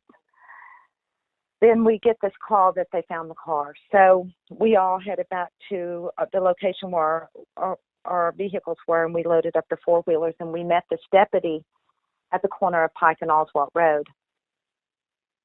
When he showed up, of course, we're all angry. How did you find that car so quick? Because it wasn't on the road. No, we know. Of course. Of course. Yes. It's out. He went on to the adjacent property where the car was found, and with permission from the owner, and she actually got in the vehicle with him and drove out there. There's roads, man-made roads where people have driven that you can get around out there somewhat. They saw a glare from the sun off the windshield. Is how they found the car. Okay. So we met him at this corner, asking him questions. Of course, everybody's irate, mad. We want to see the car. He won't take us to the car. He told us that the car's already been removed off the property. And so we asked him to get Joe Russell on the phone. And there was a guy, Kobe, actually, was sitting across the road from us, watching us for a very long time while we were sitting at this corner of Oswalt and Pike. Kobe was sitting directly on the other side of the intersection watching us. He pulled out of there and he went to the west, but his home is to the east. And he went to the west, and this deputy sitting there talking to us. And when then all of a sudden we see a black car fly by, and it was a guy by the name of Jason Dillard, and Kobe's right behind him. And my cousin Michael said to him, said to the deputy, you know, that guy right there has got about a $70,000 bounty on his head. You might want to go get him. So the deputy took off to go get him. Jason Dillard. Jason Dillard had a $70,000. What does that mean? $70,000 bounty. What does that mean? He had a warrant. Okay. All right. He had a warrant. All right. Let's just say he had a warrant. Let's just not talk about bounties. Let's just talk about warrants. Okay. All right. Jason. Yeah. Words, my brother. Okay. Well, he's just wanted by the police for something, and so the deputy takes off. Yes, the deputy took off after him, was unable to locate him. So this is when things, you know, this is when the searches really started heating up, and that's the following weekends when we had about 100 people,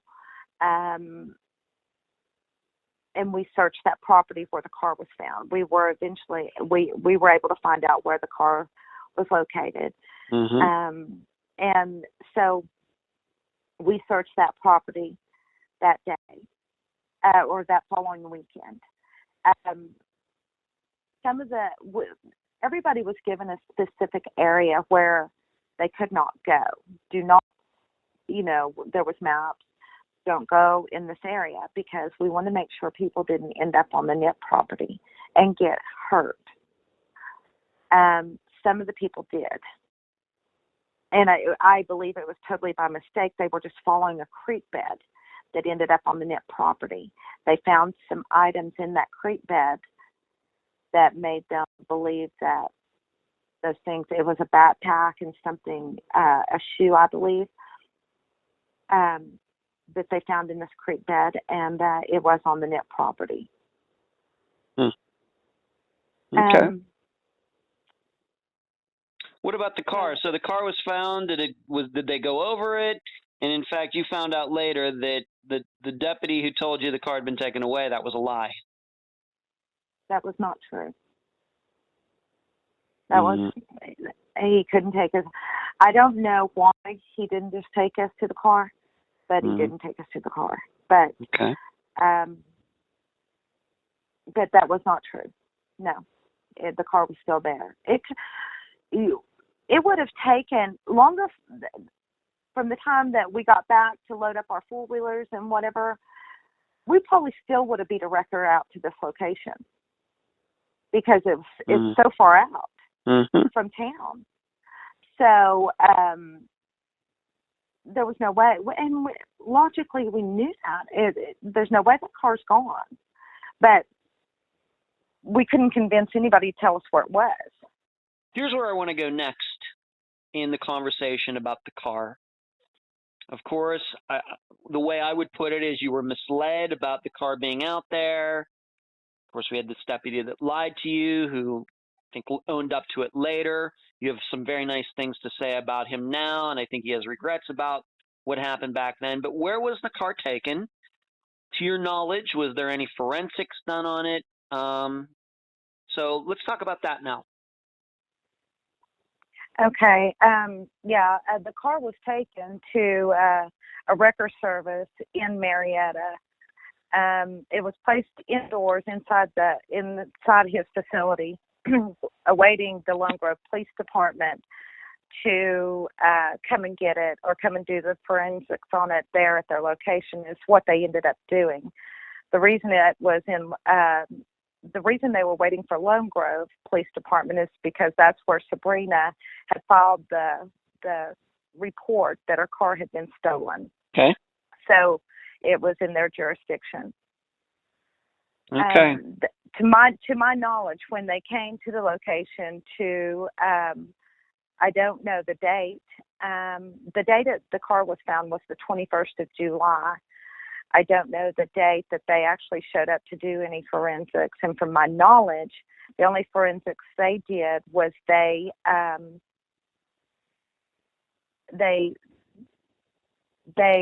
tried to get fingerprints on the doors.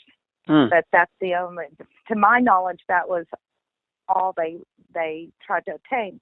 Now, when we did have our family meeting with law enforcement and they were present, there was discussion during that regarding why no fingerprints were tried to be taken out of the interior of that car and such.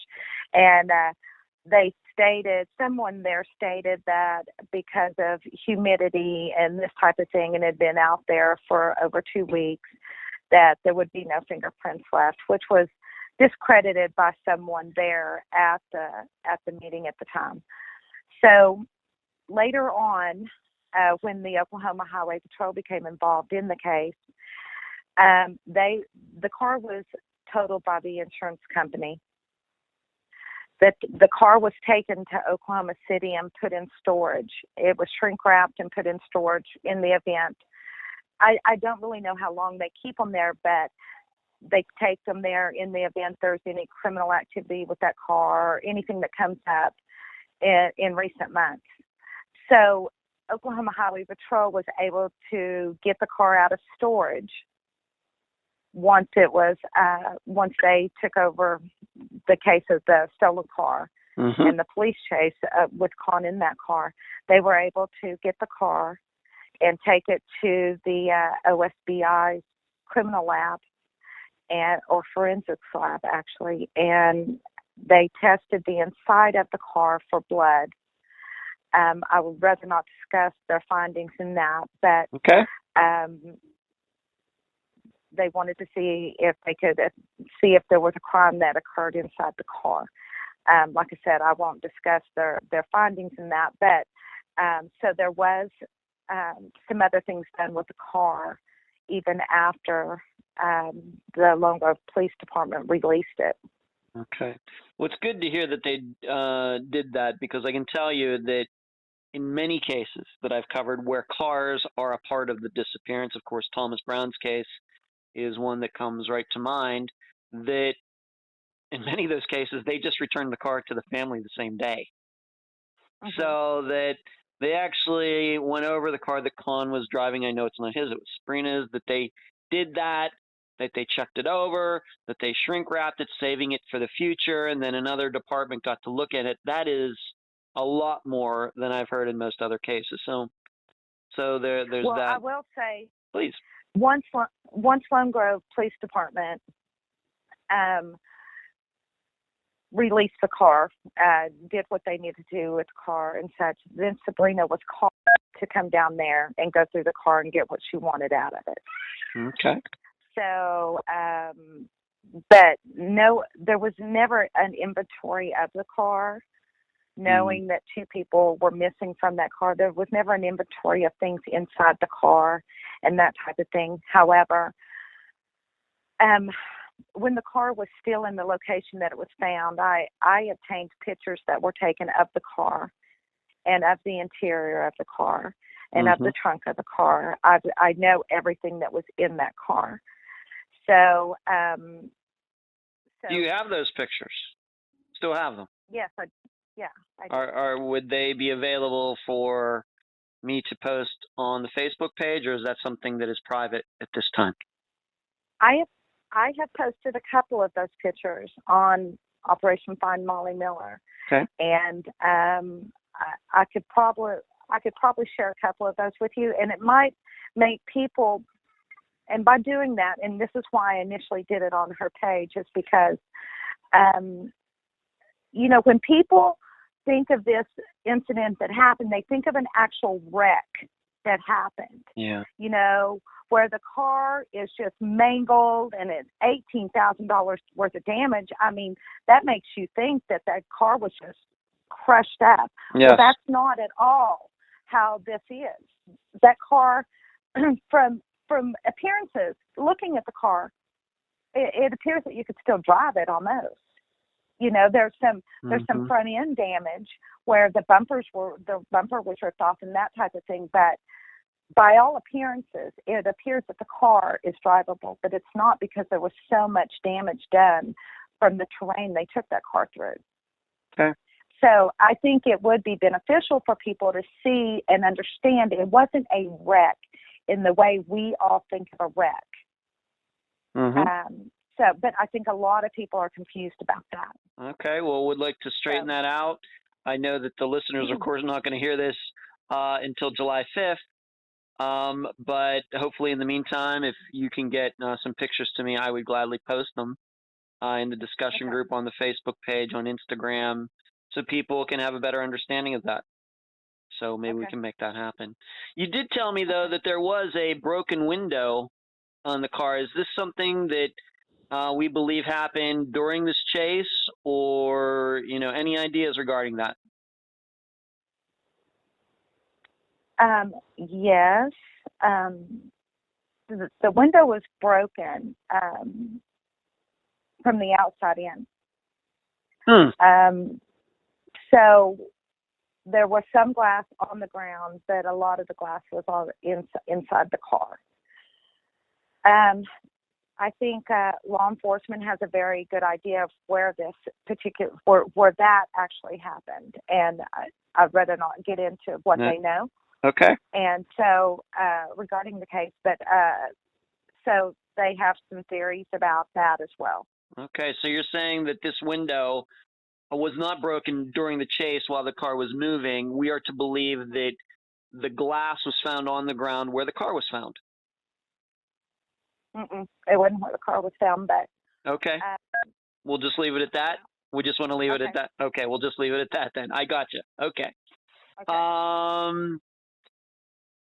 Can we talk a little bit about the? You said that the undercarriage of the car was very damaged, of course, to the point of being totaled. Were the other parts that, I'm going to guess, parts fell off the car, were they found anywhere? Like, could you draw, I guess, like almost like a trail of breadcrumbs from like the road to where the car was found, or how would you explain that? Yeah. A lot of parts of the car were found in the route that they took. Okay.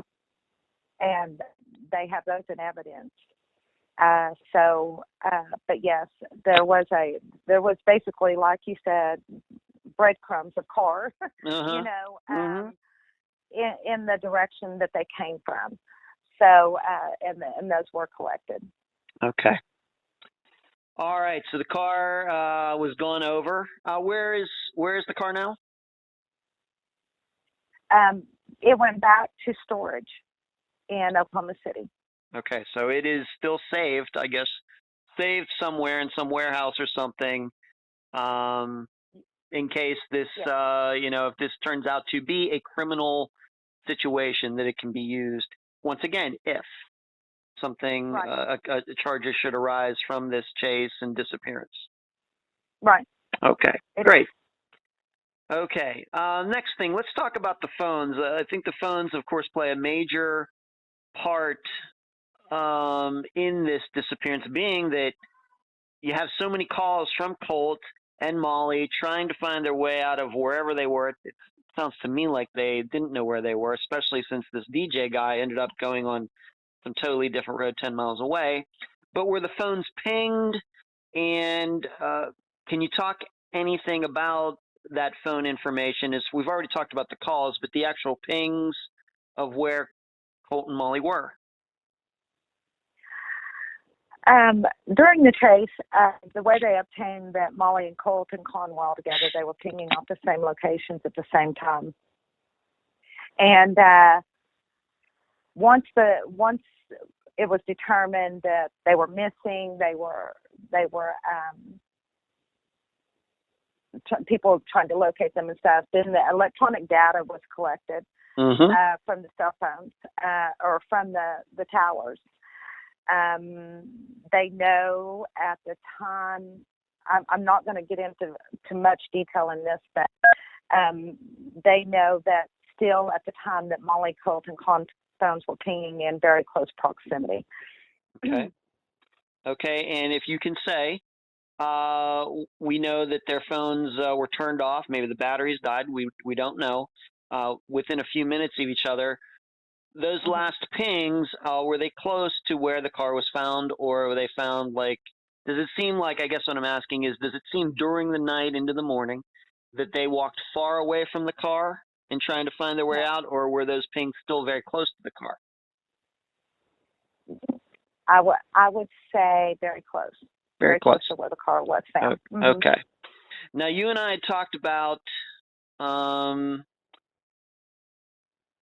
something that just, I can't believe I never asked you this before, but I think, we're thinking of this disappearance. We can't help but think of it in 2019 terms, in that all of our phones practically have GPS on them. I know that I have the app Waze when I travel places. Did Colt and Molly not have phones that had that? Because I know a lot of people, and this is why I need to ask this, a lot of listeners are going to be saying, well, how could they get lost if they had their phones, they had reception? There's GPS on phones these days. Couldn't they just see where they were and see where the nearest road was and walk that way?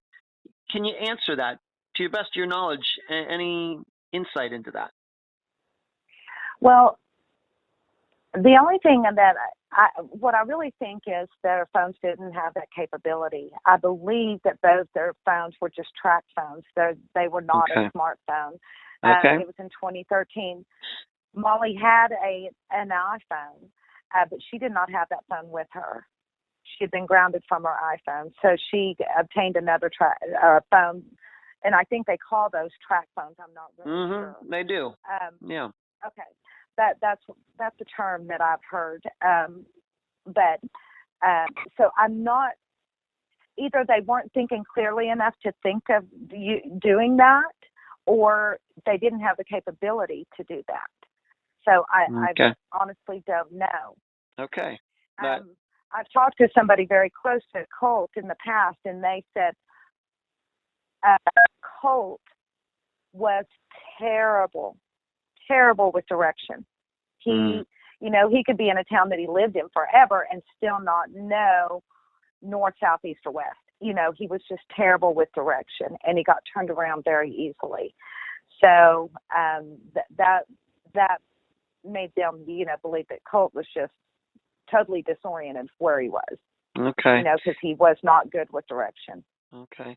I just feel like I needed to ask that because, of course, I've read so much about this case. I know my listeners have read and seen and heard so much on this case, and I don't know if that particular topic has ever really been explored, but maybe the reason it has is because people close to Colt and Molly know that, they didn't have that kind of phone. Just something that I needed to ask for the listeners, and I'm sure wondering about that. From what you saw regarding the phone pings, and of course we've already talked about the calls themselves and the content of them, anything in those phone records that you've seen that contradicts anything regarding Con's story from that night? Anything that I've seen? Yes. I mean, he claims not to have been with them. He says, when I spoke to him, he said he hadn't seen them. We can put them together strictly. I mean, initially we were able to put them together through electronic data through their phones and the pings off these cell towers. They can put those three together. They can keep them in close proximity for hours, very close proximity, even though Con has gone a different direction. So, but that doesn't, I mean, when I say close proximity, I'm saying within probably a mile. of each other, mile and a half of each other. They can put them that close together. So his story doesn't add up. We know they were very close. We know they were together. And then when Con was charged in Carter County with the police chase that involved Molly and Colt, he did have to state in open court that Molly and Colt were in that car. Okay. So, all right. The judge put it out there. So, anyway. Okay. So we have his own admission has given proof that they were in the car together. All right. Very good. I want to ask you one more thing about the car. When it was found, approximately, how far was it found from where Con was living at the time? A mile, a half mile, 2 miles? And I mean in walking distance. I don't mean like by roads, but just walking distance. How far would you say? It's, I think when I measured it out on the map, I think it was 1.45 miles. Wow. Okay, so not far. Mm-mm. Okay. For the next probably several minutes, we're going to talk about a couple of people kind of on the periphery of this disappearance, but they still play a major part, mainly because of some of the things they did and said. Let's talk about Bonita. She was the girl with the other 3 guys who were friends of Colt. You'll remember, for the listeners. That morning, they went over to Con's, and they went over, and they went to that fence that you talked about. The one guy got out, I think his name is Rob, got out by himself, and then he came back to the car because he heard a 4-wheeler and a horse. You know what was going on there. But Bonita was part of that group. Bonita actually led Phil Klein. Of course, the listeners know him from Thomas Brown case. He's actually been involved in a couple cases that Unfound is covered. She led him to a certain area, but my understanding in our previous conversations is she took him to a different area than where the 4 of them went on July 8th. Am I right about that? And can you explain that? I guess you have some statement from her. What can you say about that? Well, the thing is, from what we have determined regarding what the 4 were saying, where the location that they were at early on when they were searching does not meet up with the location she took Philip to. She took him a lot further. She claims that they had gone a lot further north than where Molly and Colt were. Huh. But according to other statements that I've read as to where they were looking for them, even in her statement, it didn't really add up with me. So they were, I would say, probably 3 to 5 miles further north than where Molly and Colt would have been. So when you say 3 to 5 miles away from where the car was found. But yes, but the thing is that doesn't add up with when those 4 went to Con's house, mm-hmm. and Rob asked Con where they were, and he said, "Do you remember where we left the Mustang?" And he said, "Yes." And so we know that Mustang was left south and west of the Knit property out there, and they're a lot further back to the north where supposedly she took Klein. Huh. So it didn't really add up to me, her saying that they went, well, she didn't say she took Klein that direction. Mm-hmm. She physically went with him, from my understanding. Mm-hmm. She physically went with him. So her going to the north didn't really jive with me. And here, probably within the last year, I messaged her through Facebook and asked her if she would talk to me. And basically she said, "What do you want to talk to me about?" And I said, "Well, Molly." And she said she's told everything she knows to law enforcement. So she would not speak to me. So to your knowledge, she's never offered up a reason, maybe once again to Phil Klein, and of course he would be under no obligation to tell you anything, but to him, to you, to anybody else, as to why the belief is that the 4 of them on July 8th went to one place, but then later she led Phil Klein to a totally different place. That's never been reconciled? No, not to my knowledge. No. Huh. Okay.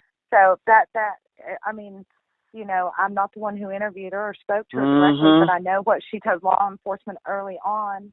Philip Klein was not hired until June of 2014, and she's, according to him, she had gone, Mm-hmm. with him, took her in a different direction. To be quite honest, he believes her story, but Mm-hmm. I don't find it to add up for sure. I mean, completely. So. Okay. I don't know what to make of that, but if those are the facts, those are the facts. Okay. And the big thing here is I don't know why Benita would lie about either situation. I'm also wondering if the other three, Rob and the others, I'm guessing now by this time they're aware of where Benita took Phil Klein, and I'm wondering if they've ever come out to say no, that's not right. Have any of them done that? Once again, well, not to my knowledge. thought you know. Okay, well that's all we can talk about. I don't know that they know. Yeah, I don't know that they know. Well, they're going to know now if they listen to this interview. So hopefully, maybe if they don't know, one of them can come forward and either support her, contradict her, or whatever else. Okay. All right, we have to go back. We have to talk about Jessica, who is Molly's friend. She actually texted Molly's mother the day after. My understanding is there was some strange things about this, and you've actually gotten to talk to Jessica. Why don't we talk about that for a little bit? Okay. I visited with Jessica for quite some time, face to face. She had texted Molly's mother saying that Molly needed help, that her and Colt, I would have to get the text messages out to tell you exactly, but that they were out in the woods and needed help. And she's being, I don't know, she's kind of being vague about what she was trying to get across to Molly's mother, but then she told Molly's mother that she would come to her house and then never showed up. When I spoke to Jessica, Jessica's the one who told me that her and Molly had been spending some time down on Long Hollow Road. And prior to this day, Jessica states that there's some of the things with Jessica that hasn't quite completely added up. And I don't think she means for it to happen like that, but it's coming across that way. She was very young. But she had said that that Colt had called the guy that she was with at Two Frogs. I don't want to really say his name. So Jessica was talking to Molly's mother, and then you got to eventually speak to Jessica, but you said she was very vague. How do you mean? Well, Jessica wasn't vague when she was speaking to me. Just in her text messages, she wouldn't come straight across and tell Molly's mother what she knew, and it was pretty obvious. And when I finally got to go to Jessica and speak to her, she had moved out of the Wilson area and was living with her father up in Hera, and she told me, well, she claims to not know what happened that night or know any rumors or, specifically as to what happened to Molly that night. She was very much involved with all these people at the time. I'm just hoping for her sake that she's not withholding information to protect somebody. But her and a boy, and I'll just call him Josh, were at a restaurant there in Ardmore.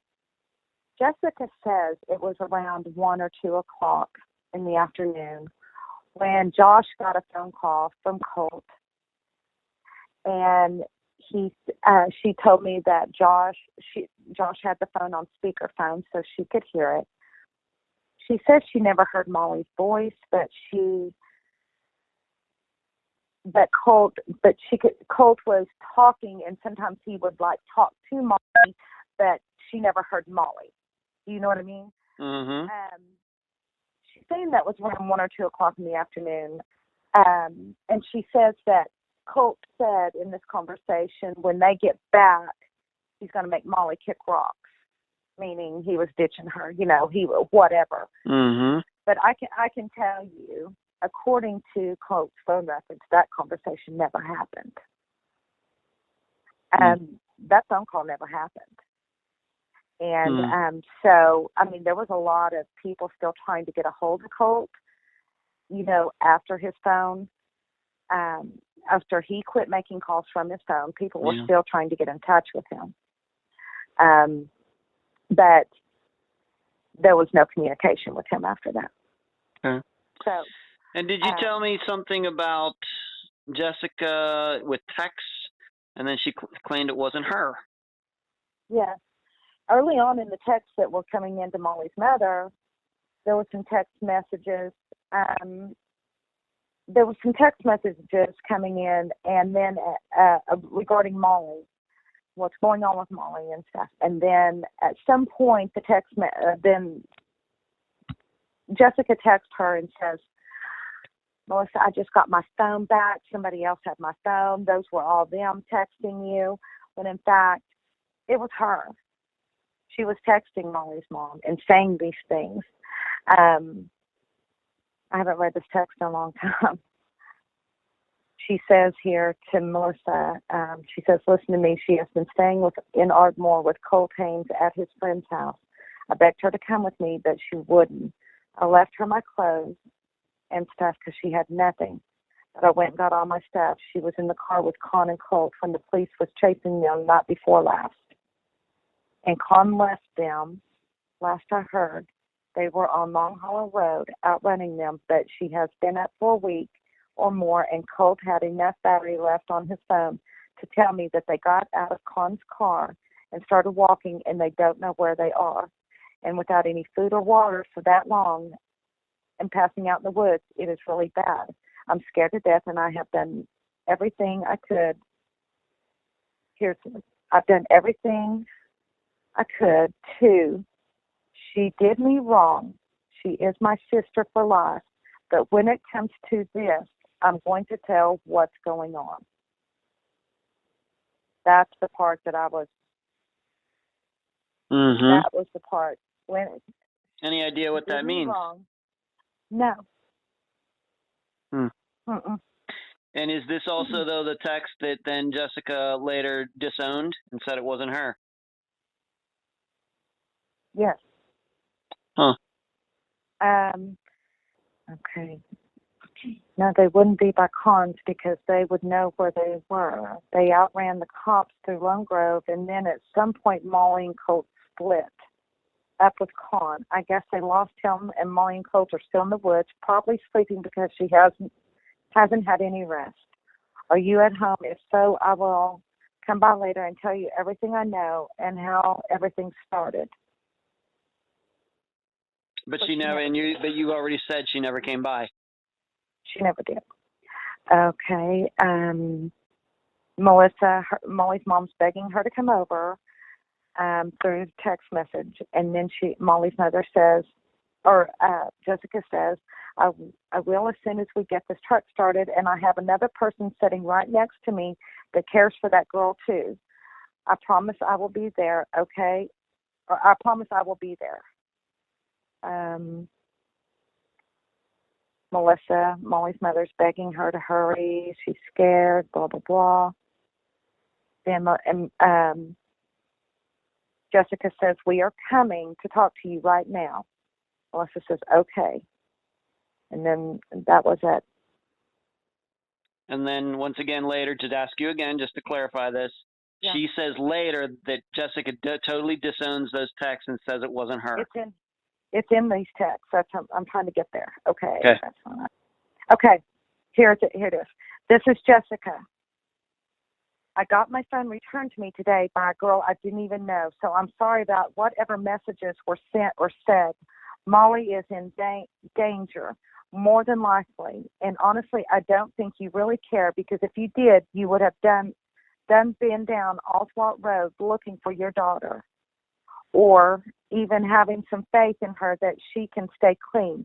You acted you acted like this is a joke when your daughter could seriously still be passed out, not even know where she is.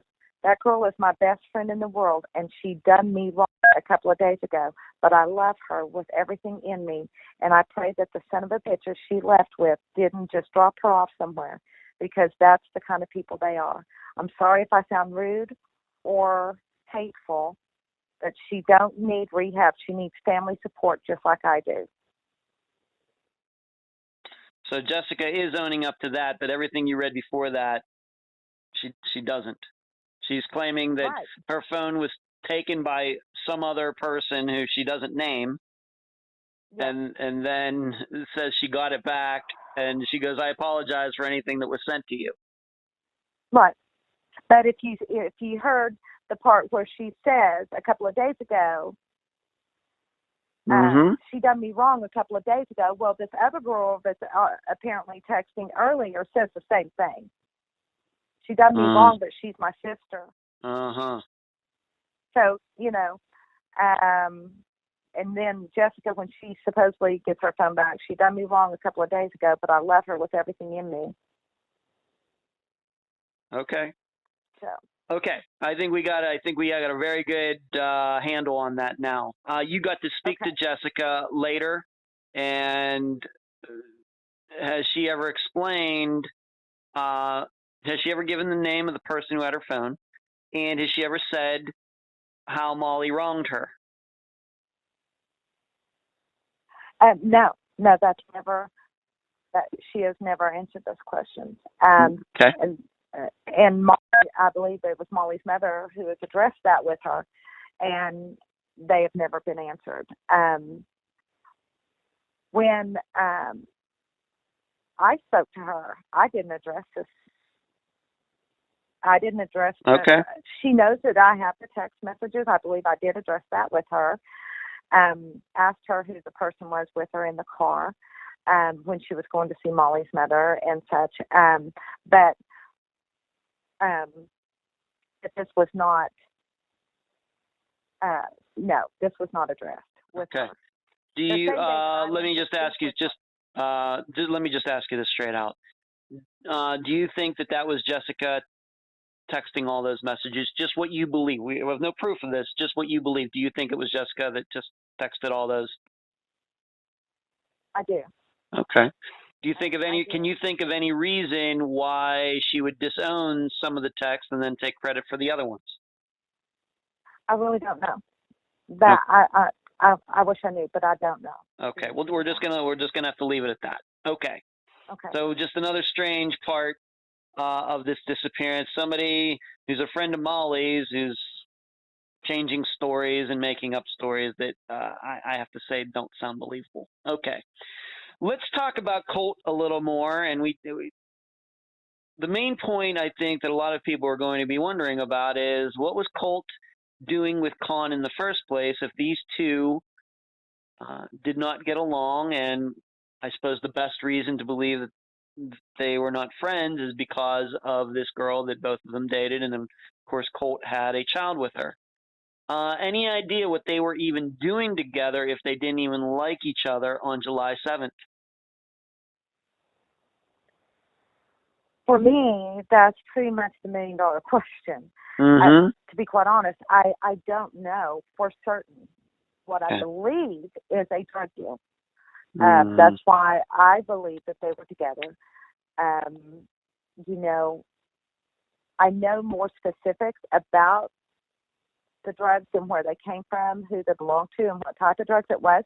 I know that information, but it's not something I would really want to address. No, we're not going to talk about that either. I just want to know that your best guess, once again, for the listeners, just a guess, is that these two guys who didn't get along with each other, and I have to say, being a guy, one of the things that can split guys up the quickest is one starting to date another's ex-girlfriend, is that this might have been some sort of drug thing going on that started on July 7th. Not saying the disappearance has to do with that, but the reason that they got together early on July 7th could have been some sort of drug thing. Yeah. Okay. That's but we don't know that's that. what I believe. All right, but No. we don't know that. Okay. Let's talk about those four. We've just talked about Bonita. We don't have an answer as to why she seemingly took private investigator Phil Klein to a different area than where the four went on July 8th. We don't have an answer to that. But is hers the only story that is a contradiction regarding those four of Rob, Devin, Toby, and Bonita? Is there maybe some of these other young people, their stories maybe also don't quite go along as well? Is that true? Well, I do know this. I know that especially Bonita, Kobe, Rob, and Devin, because they were physically out searching for them that morning. I know they've been interviewed by multiple law enforcement agencies, including the private investigator as well. So what I will say is this: Devin and Rob's statements. I don't know that I've read Kobe, but Devin and Rob, their statements are very similar and have rarely strayed from what they said. Mm-hmm. So, so either they're very good at remembering a lie, or they're telling the truth. Sure. And so I want to say that they're telling the truth. Okay. As to what now, all we know, but this is the thing. Here's the thing: what we know is they've only been questioned about the time that they were out there searching. Mm-hmm. Not later that night. Where did you go later? What were you doing later on? Was there anything going on Long Hollow Road that you went back? Anything like that? None of that has been addressed, I'm sure. But for the part of them looking for them that morning, they looked for them for a couple of hours. Mm-hmm. Their stories are pretty accurate and pretty on point. I mean, for what they're saying, they're not switching it up any. Okay. So all right. So of the four, then your opinion is that Bonita, as far as them, the four of them ever talking about this disappearance, it's July of 2013. Bonita is seemingly the only one who is kind of statement maybe contradicts what they say they did on that day, July 8th. Once again, to your knowledge. Yes, but you know what? I have thought about Bonita in that situation. I don't think Bonita was a regular out in that area, and she may have honestly been confused about where they were, because I will tell you, until you get used to the area, it can be very confusing. So she may have been confused on the direction when she took Philip that other direction. She may have been completely confused about where she was. Okay. But, I don't know which direction they actually came in from the first time, but I think they came in from the opposite direction when she went with Philip. And that may confuse her. I don't know, though. But I tried to give her the benefit of the doubt, and that she was just confused. Okay, let me ask you this. If you know, and I'm not here to get into Phil Klein's business, but I think that the next question we need to ask is, did he ever talk to the other three, and did they tell a similar story, a different story? Do you know if they ever led Phil Klein or any other private investigator or just outright law enforcement anywhere? Do you know? Any ideas? Philip has statements from all three of them. And their statements are, and see, that's the thing with Bonita's statement is her statement doesn't lead them to the north, in the direction. It's the other direction. So the Bonita's statement is almost irrelevant, because it's a little bit too confusing for me, honestly. Okay. But the other three were in the general location. Mm-hmm. What we have recently determined, they went too far south. Not way too far, but they went a little bit too far south. when they were searching for Molly and Colt. Okay. They should have come back about a half a mile. Okay. Probably. All right. So what you're saying is, to your knowledge, the other three, all just happening to be young men, have never taken anybody in the what could be the wrong direction. Only Benita has done that, and she may be confused, but it's something we need to talk about. Right. That's correct. Okay. Thank you. You had mentioned this name a little earlier. We didn't have a chance to maybe explain him a little bit, but who is Jason Dillard? Of course, just to remind the listeners, his name came up when you were talking about the day that the car was found, that Con's uncle was with Jason Dillard. Who is Jason Dillard, and what has he said about the disappearances of Colt and Molly? There was a lot of speculation concerning Jason Dillard in the very beginning. He has been talked to by law enforcement. He has agreed to take a polygraph test, which has never been submitted or given to him. I will tell you the direction how Jason Dillard got brought into this from what I remember is from Con Nip. Con Nip, his family, every one of them have thrown Jason Dillard under the bus. All of them says Jason Dillard took them to Wichita Falls. Even the sheriff stood there and told me at the convenience store about 3 years ago that Con told him Jason Dillard took them to Wichita Falls. So that, when I talked to Jason Dillard on the phone about 1.5 years ago, he claims to have no knowledge, absolutely no knowledge. Do I believe him? Not really, only because there was one thing that he said he didn't know Molly Miller, and I know that's a lie. I know for a fact that's a lie. Okay. He did know Molly. I know she's been in the car with him before. So for him to say he didn't know her was an absolute lie. However, I don't know yet his involvement completely. There are some people who, like I said, the Nips have just blatantly said it. They have just blatantly thrown Jason in there, that Jason did it. Jason picked them up, and that picked them up on Pike Road. Okay, so there's a post that I made that Con's grandmother had posted on Facebook that they left Pike Road alive.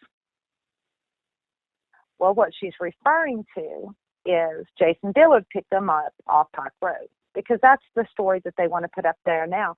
But the grandmother has also been in the courthouse and stated if they want to find those kids, they're going to have to drag a pond.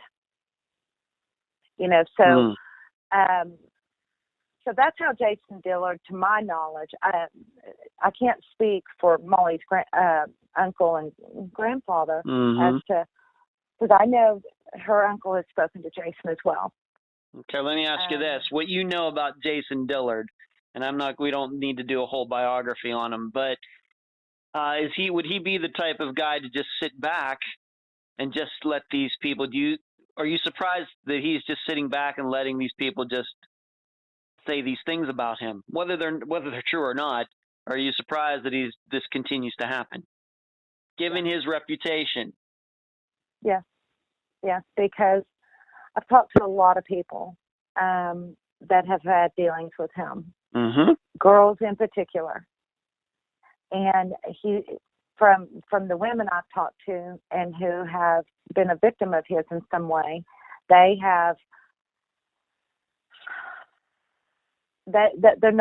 they're very confused about why he would allow them to continue to put his name out there if he's not involved.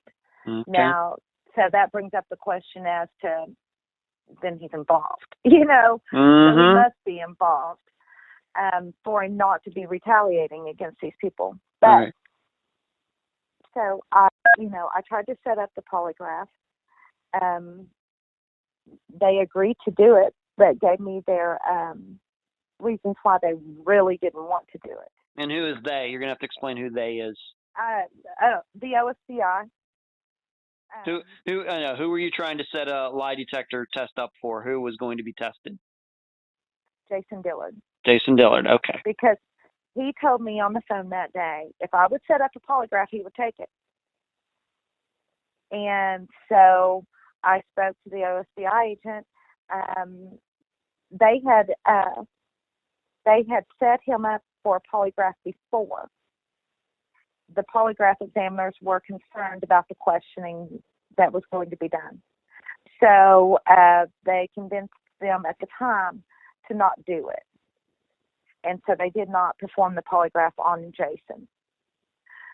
And so when I spoke to Justin, the OSBI agent, regarding that, he said, Paula, if you really want us to do it, we'll do it, but here's our concerns. And I'm not going to address those concerns. But so right now we've agreed, that I agree with them that they're probably right in not doing that yet. Okay. So Jason Dillard, he's just sitting there. Once again, he does have a local reputation. He's just sitting there and allowing other people to, in public, accuse him of taking Molly and Colt, picking them up and taking them somewhere. I'm guessing, under, let's just say that he just wasn't being a nice guy and giving them a ride somewhere. And then on top of that, you talk to him about getting a lie detector test done for him, but he's never taken a lie detector test. Correct. Okay. All right. Now, let's talk about, of course, we haven't mentioned him for a while, is Joe Russell. He is Con Nip's uncle, correct? Cousin. Mm-hmm. Joe Russell is Con Nip's cousin. And what happened to him regarding his job? We've already talked about how he wouldn't take a missing persons report. We've talked about how he would cover for Con when he would get into these chases with cops from other towns and other counties. But what eventually happened, this was very public, my perception, even nationally, when this happened. What happened to Joe Russell? Joe Russell was arrested on charges of maintaining a meth house. I think, where drugs were kept and sold, or something to that effect.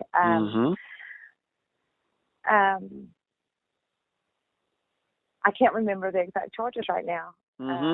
Was he not charged with harboring underage girl? There was some. Well, she had a warrant. Okay. A fugitive. And then misconduct of duty or something like that within the sheriff's department. Okay. So he was arrested by the FBI back in 2016. Wow. Okay, the FBI. Okay, not just Oklahoma State Police, but the FBI itself.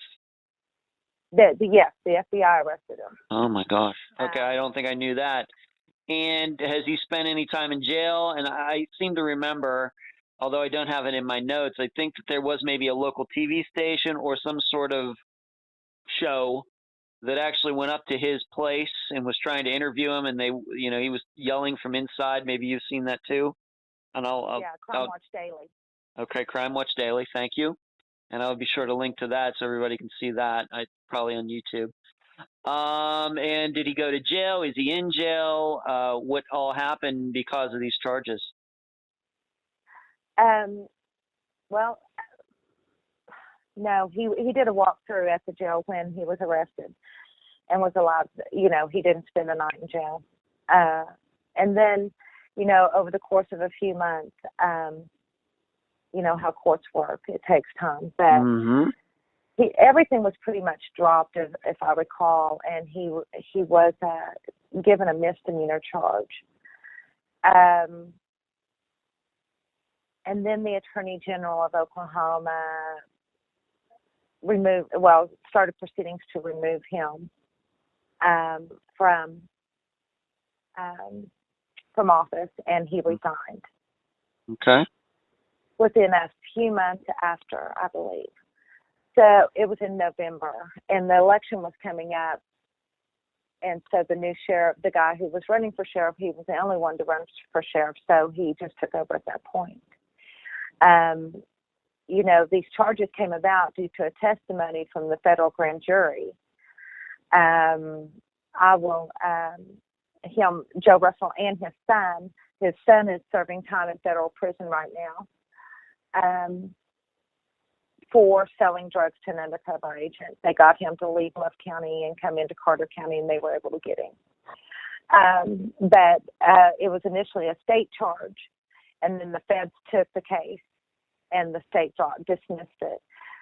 So he's now serving time in federal prison on these drug charges. There was testimony done during this.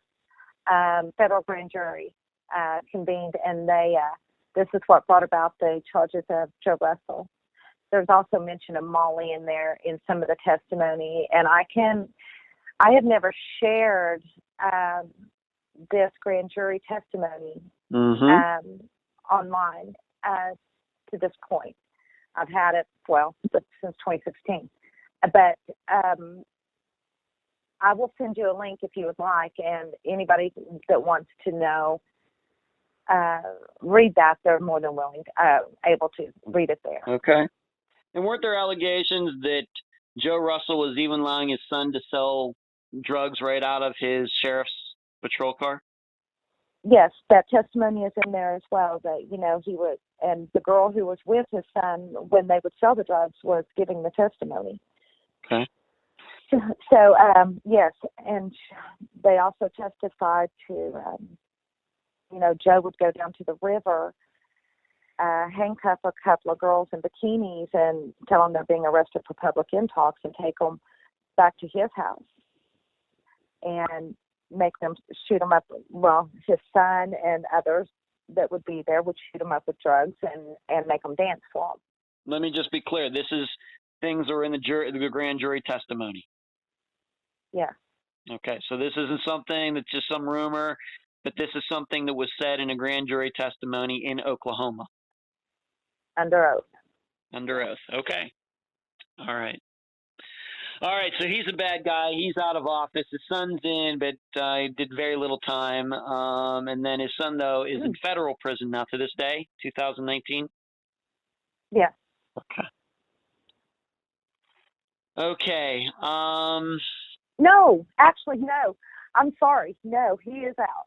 His son is out. His son is out. Okay, thank you for correcting the record on that.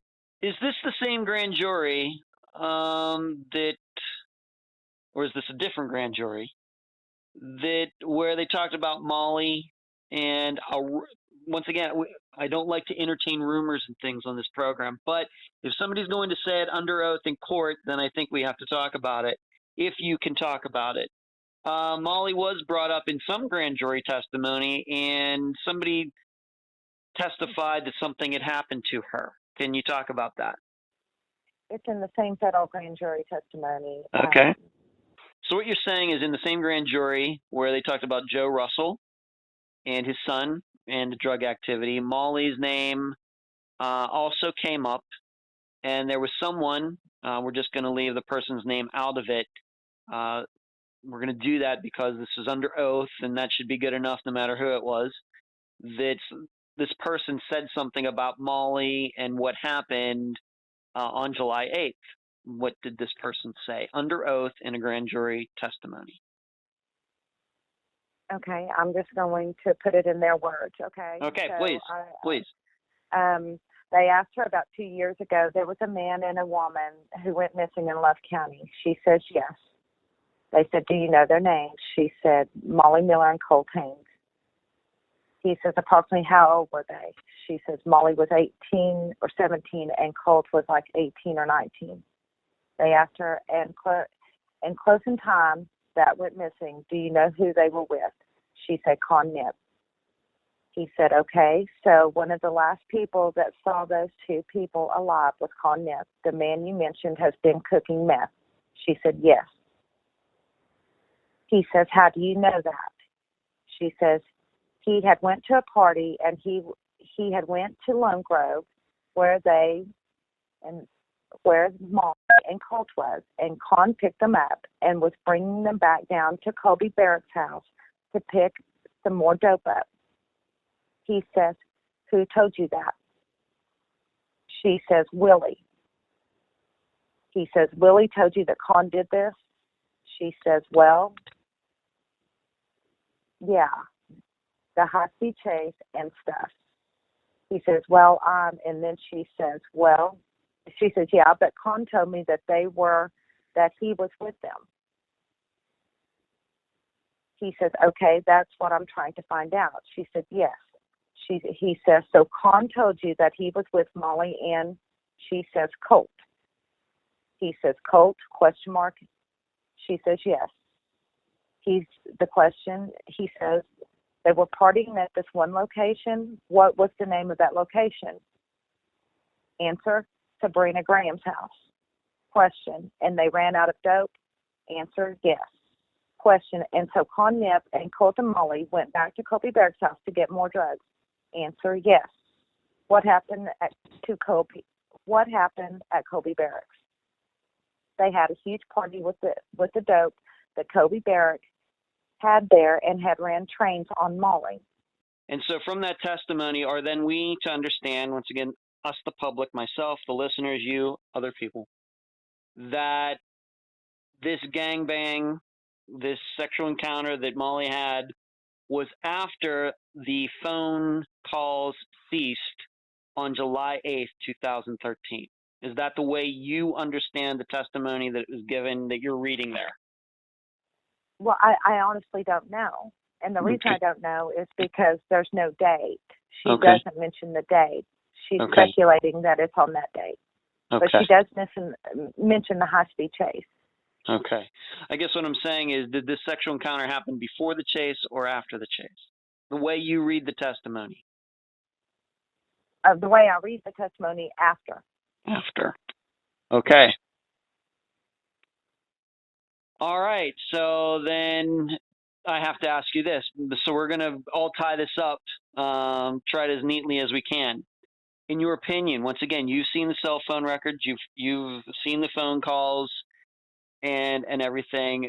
Does this person that testified to this, do the phone records from July 8th contradict that? Or could they be seen as being similar? The phone records contradict what she's saying happened to Molly. Well, did the phones go dead or were they turned off? Mm-hmm. So that's the question. So it may or may not contradict what she testified to right here. Because phone records don't lie, but we know people do. And so I'm just trying to see if the facts and pings and things that we've talked about, in this very extensive interview, contradict the testimony of this person under oath in the grand jury. And you're saying that the cell phone information does not necessarily contradict what she said. No, it doesn't. Okay. I mean, it doesn't necessarily. Okay. Thank you. Is Colt, we don't have to read any testimony or anything, but is Colt mentioned in any terms during this testimony? And in that testimony, does that person or any other person offer up an idea of what actually did happen to Molly and Colt? She says that she never really was able to get exactly what happened to them. Okay. She says that she did speak to Colby Barrett and Con's uncle, Colby. Mm-hmm. And when he was drunk, he had been drunk, and he was crying.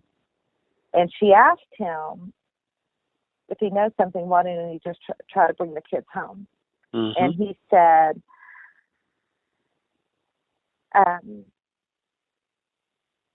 she had told him, if you say something, and help the family, you won't go to prison.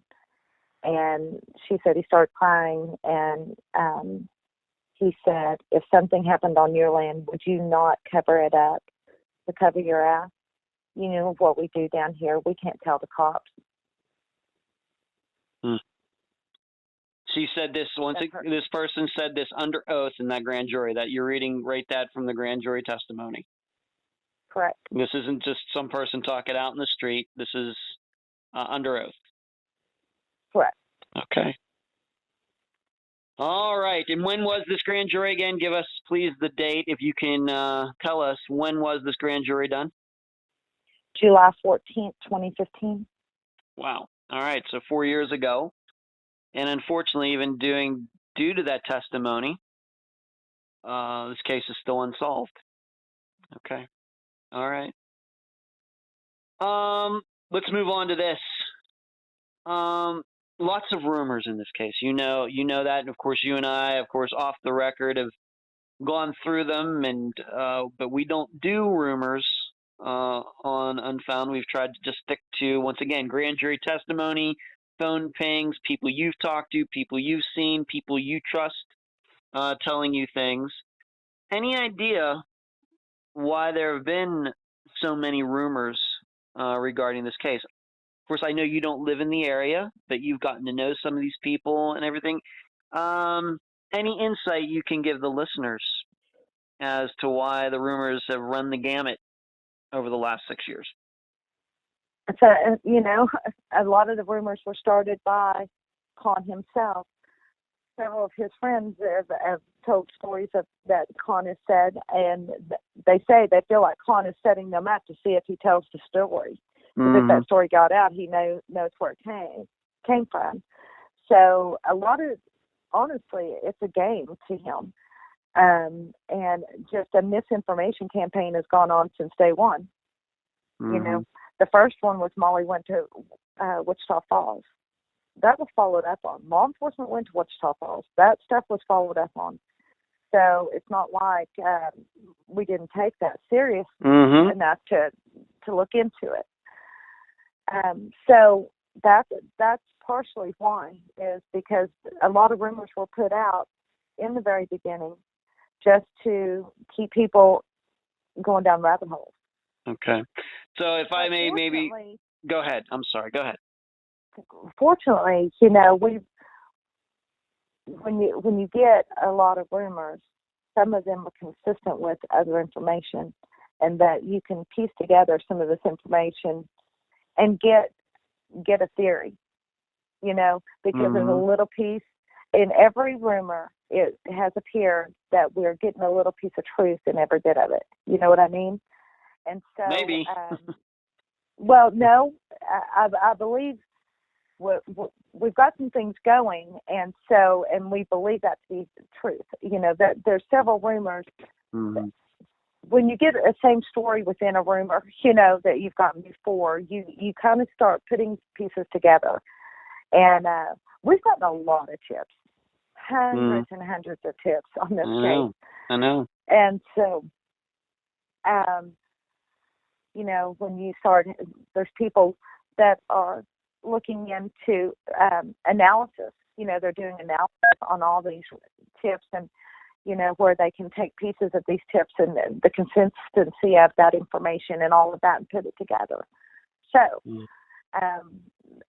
we've got some people up in Washington, D.C. right now looking at some things also. So, we're far from over. Okay.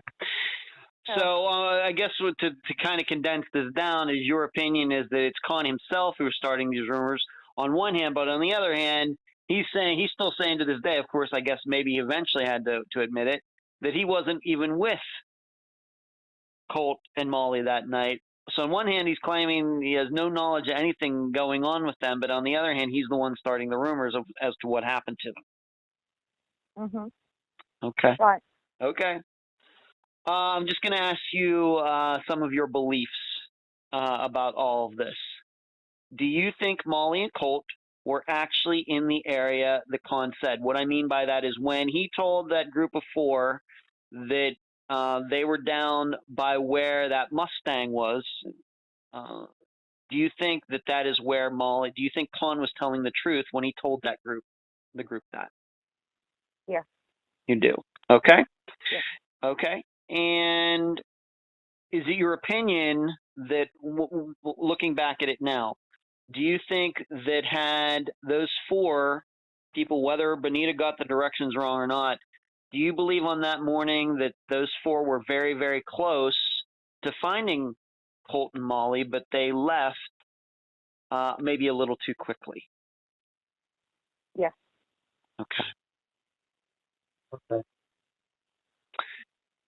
I think the other issue you have with this, and once again, we're not going to get into the deep depths of this, but there have been people out there besides Con putting things out there that aren't true. Mhm.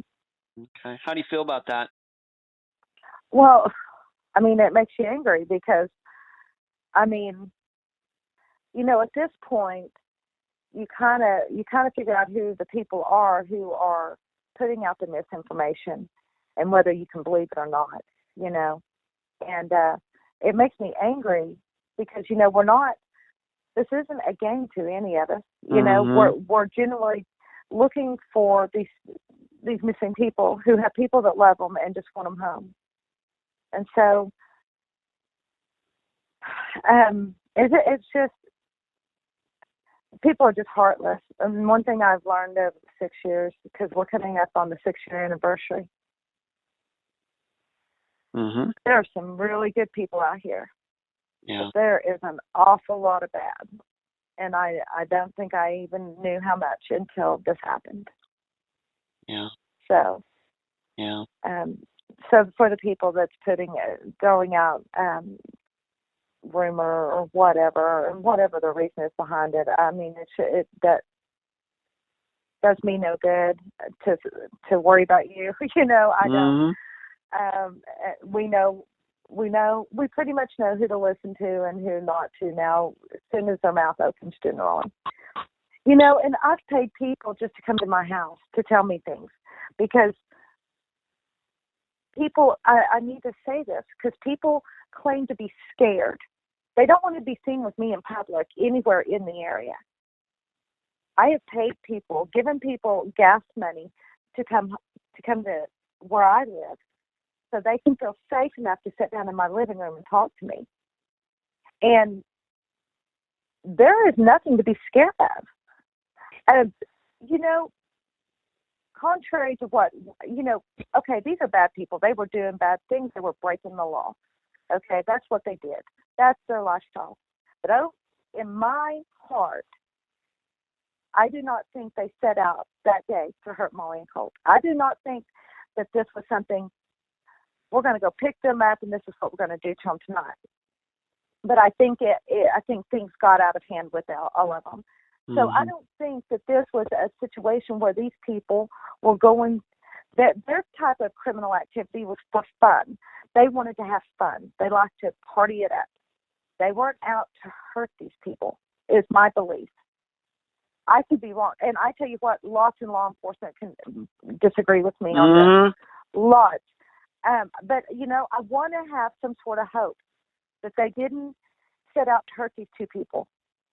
I want to hope that. Now, I don't want people to be scared to tell what they know because they're fearful of getting hurt themselves. They're not going to get hurt.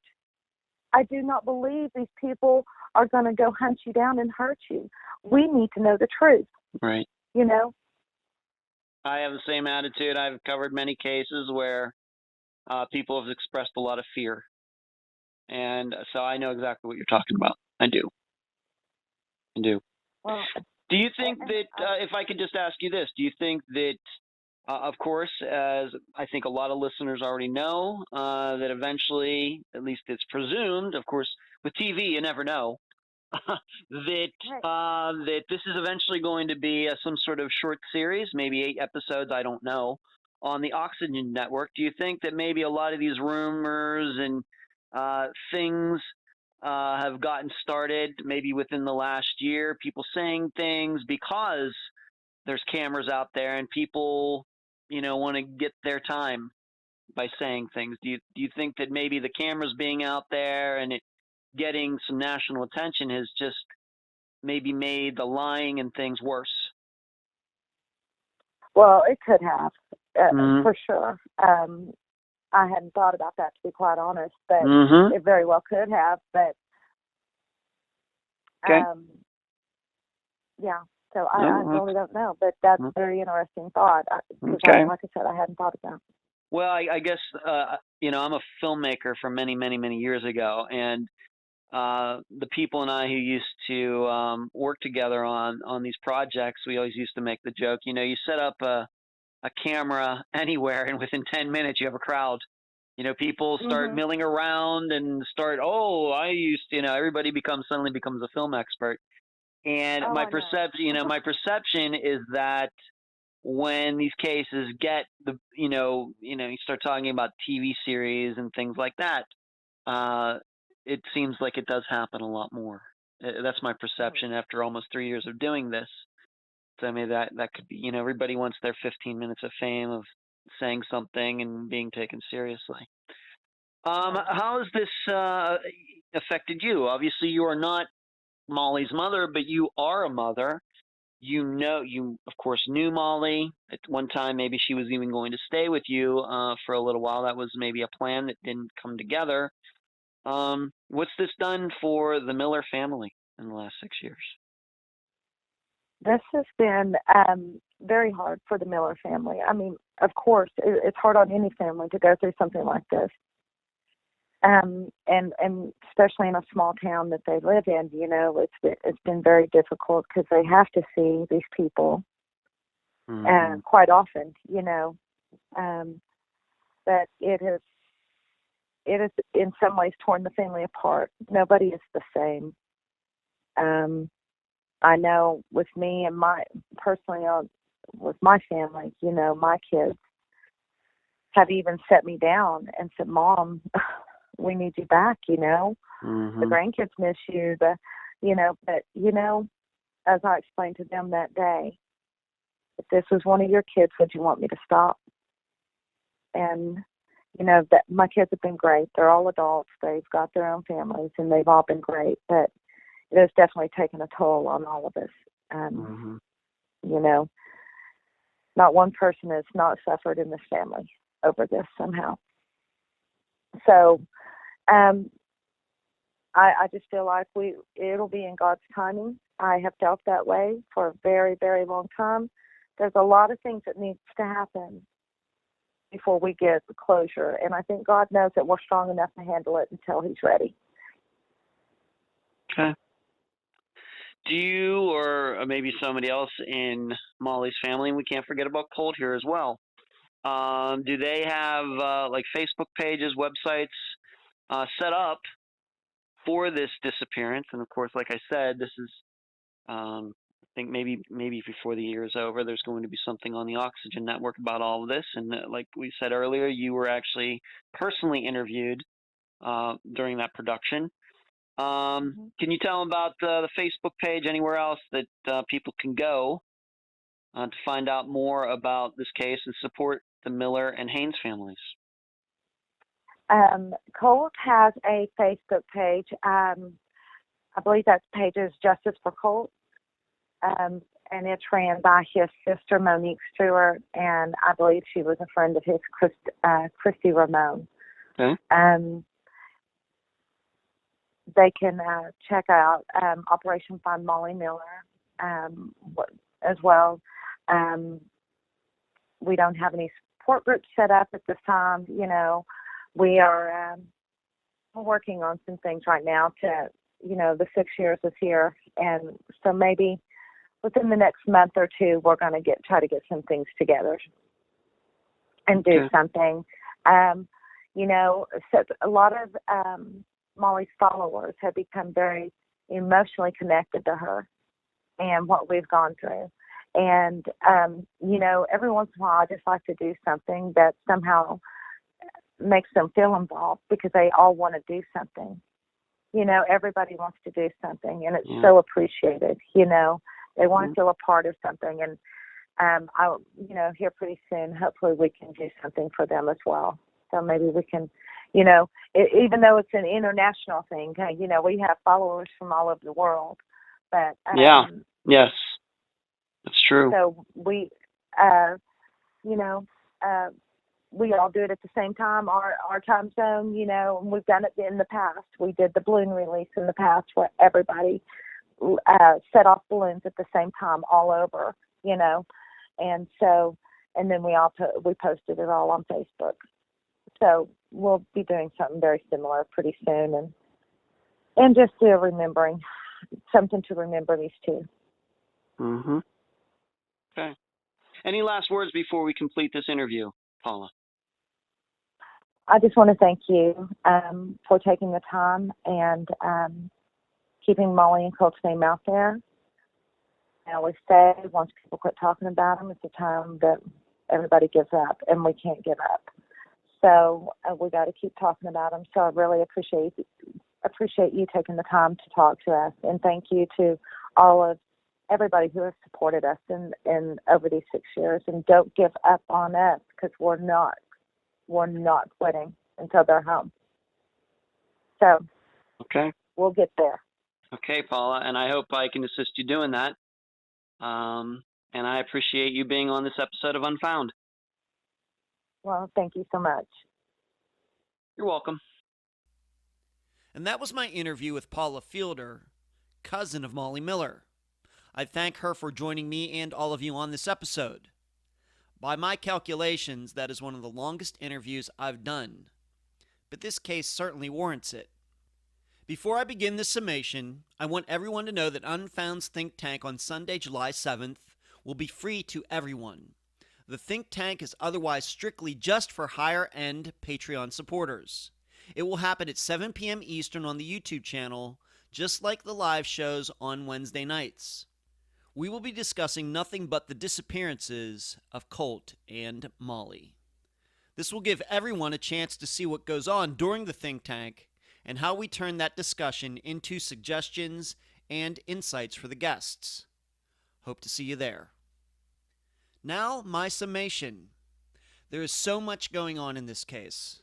A crooked sheriff who is related to the main suspect, friends who seem to just give a 50% attempt to find Molly and Colt, only one call to 911 over the course of about 9 hours, despite Colt having an injury, Molly's friend who disowns messages sent from her own phone, Bonita taking Phil Klein to a location far from where the car was found, the testimony about Molly during the grand jury for Joe Russell's charges.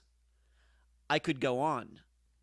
Furthermore, to believe Con Nip had something to do with these disappearances, we must believe he deserted Molly and Colt out there in the dark. That Con went home for about 10 hours while the two called him and many others.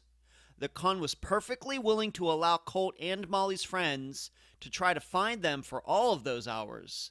Then, when the group of 4 showed up at Con's house that morning, Con gave these 4 somewhat accurate coordinates of where he left Colt and Molly, only to have Con go back out, find Colt and Molly in a matter of minutes when several other people had not been able to find them. We also must believe, once again, if Con Nip had something to do with these disappearances, that then Con murdered them, turned off their phones, removed them from the area without anyone seeing him do so, despite other people looking for Colt and Molly, and people keeping an eye on Con at the same time. It all sounds very complicated, doesn't it? Not to mention, what's tough to understand is if Con intended to kill Colt and Molly, why not just do it the night before, instead of waiting 9 hours? And there's no way to simplify that description of events if you believe Con is involved. Why? Well, we have the following facts. Because the phone pings indicate Colt and Molly never strayed far from the area where the car was found. Because Con was seen by the group of 4 at his house at the same time as Colt and Molly were making their calls. Because Colt and Molly's phone call service stopped right around the time the 4 got out there to look for them, and they didn't see Con or anybody else out there. Despite the one guy saying he allegedly heard a horse and an ATV, although he said he didn't see anyone. In fact, to hear Paula say it, she believes the 4 were this close to finding Colt and Molly.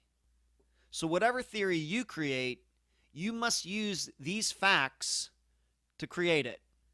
But I will say this, what makes sense is whoever was riding the horse and driving the ATV are the people who caused Molly and Colt's disappearances. The question is, was one of those people Con Nip? But this also brings up another point. Somebody can't ride a horse and drive an ATV at the same time, meaning most likely there is more than one person who is responsible for these disappearances. The question is then, why would two people at least want to murder Colt and Molly? Well, here's something to think about, and it starts with the actual owner of the car, Sabrina, and her filing the false police report the very next day after the police chase. Actually, the same day that Colt and Molly disappeared. She claimed her car was stolen. Well, the law decided otherwise. What investigators eventually decided was that her car wasn't stolen at all, and that she knew Con had it, and she allowed that. But on July 8th, 2013, Sabrina already knew that Con had ditched it out where it was found. That's the only way it would have been possible for her to file the theft report in the first place. Well, there are only two ways Sabrina could have known that. Number one, ditching the car where it was found was part of a plan that started early July 7th when Con picked up Colt and Molly. And Sabrina was in on this scam from the start. Or number two, that after Con ditched the car, he called Sabrina and told her to file a fraudulent theft report because of what happened. Well, whether you believe choice one or choice two, something is very apparent. That Con and Sabrina's plan was to make it look like Colt and Molly were responsible for both the theft and the chase. I'll leave the rest of the theorizing up to you. And that's the program. If you found it informative, please go to the app that you use to listen to Unfound and give this podcast a nice review. I thank you for listening. I'm Ed Densel, and you've been listening to Unfound.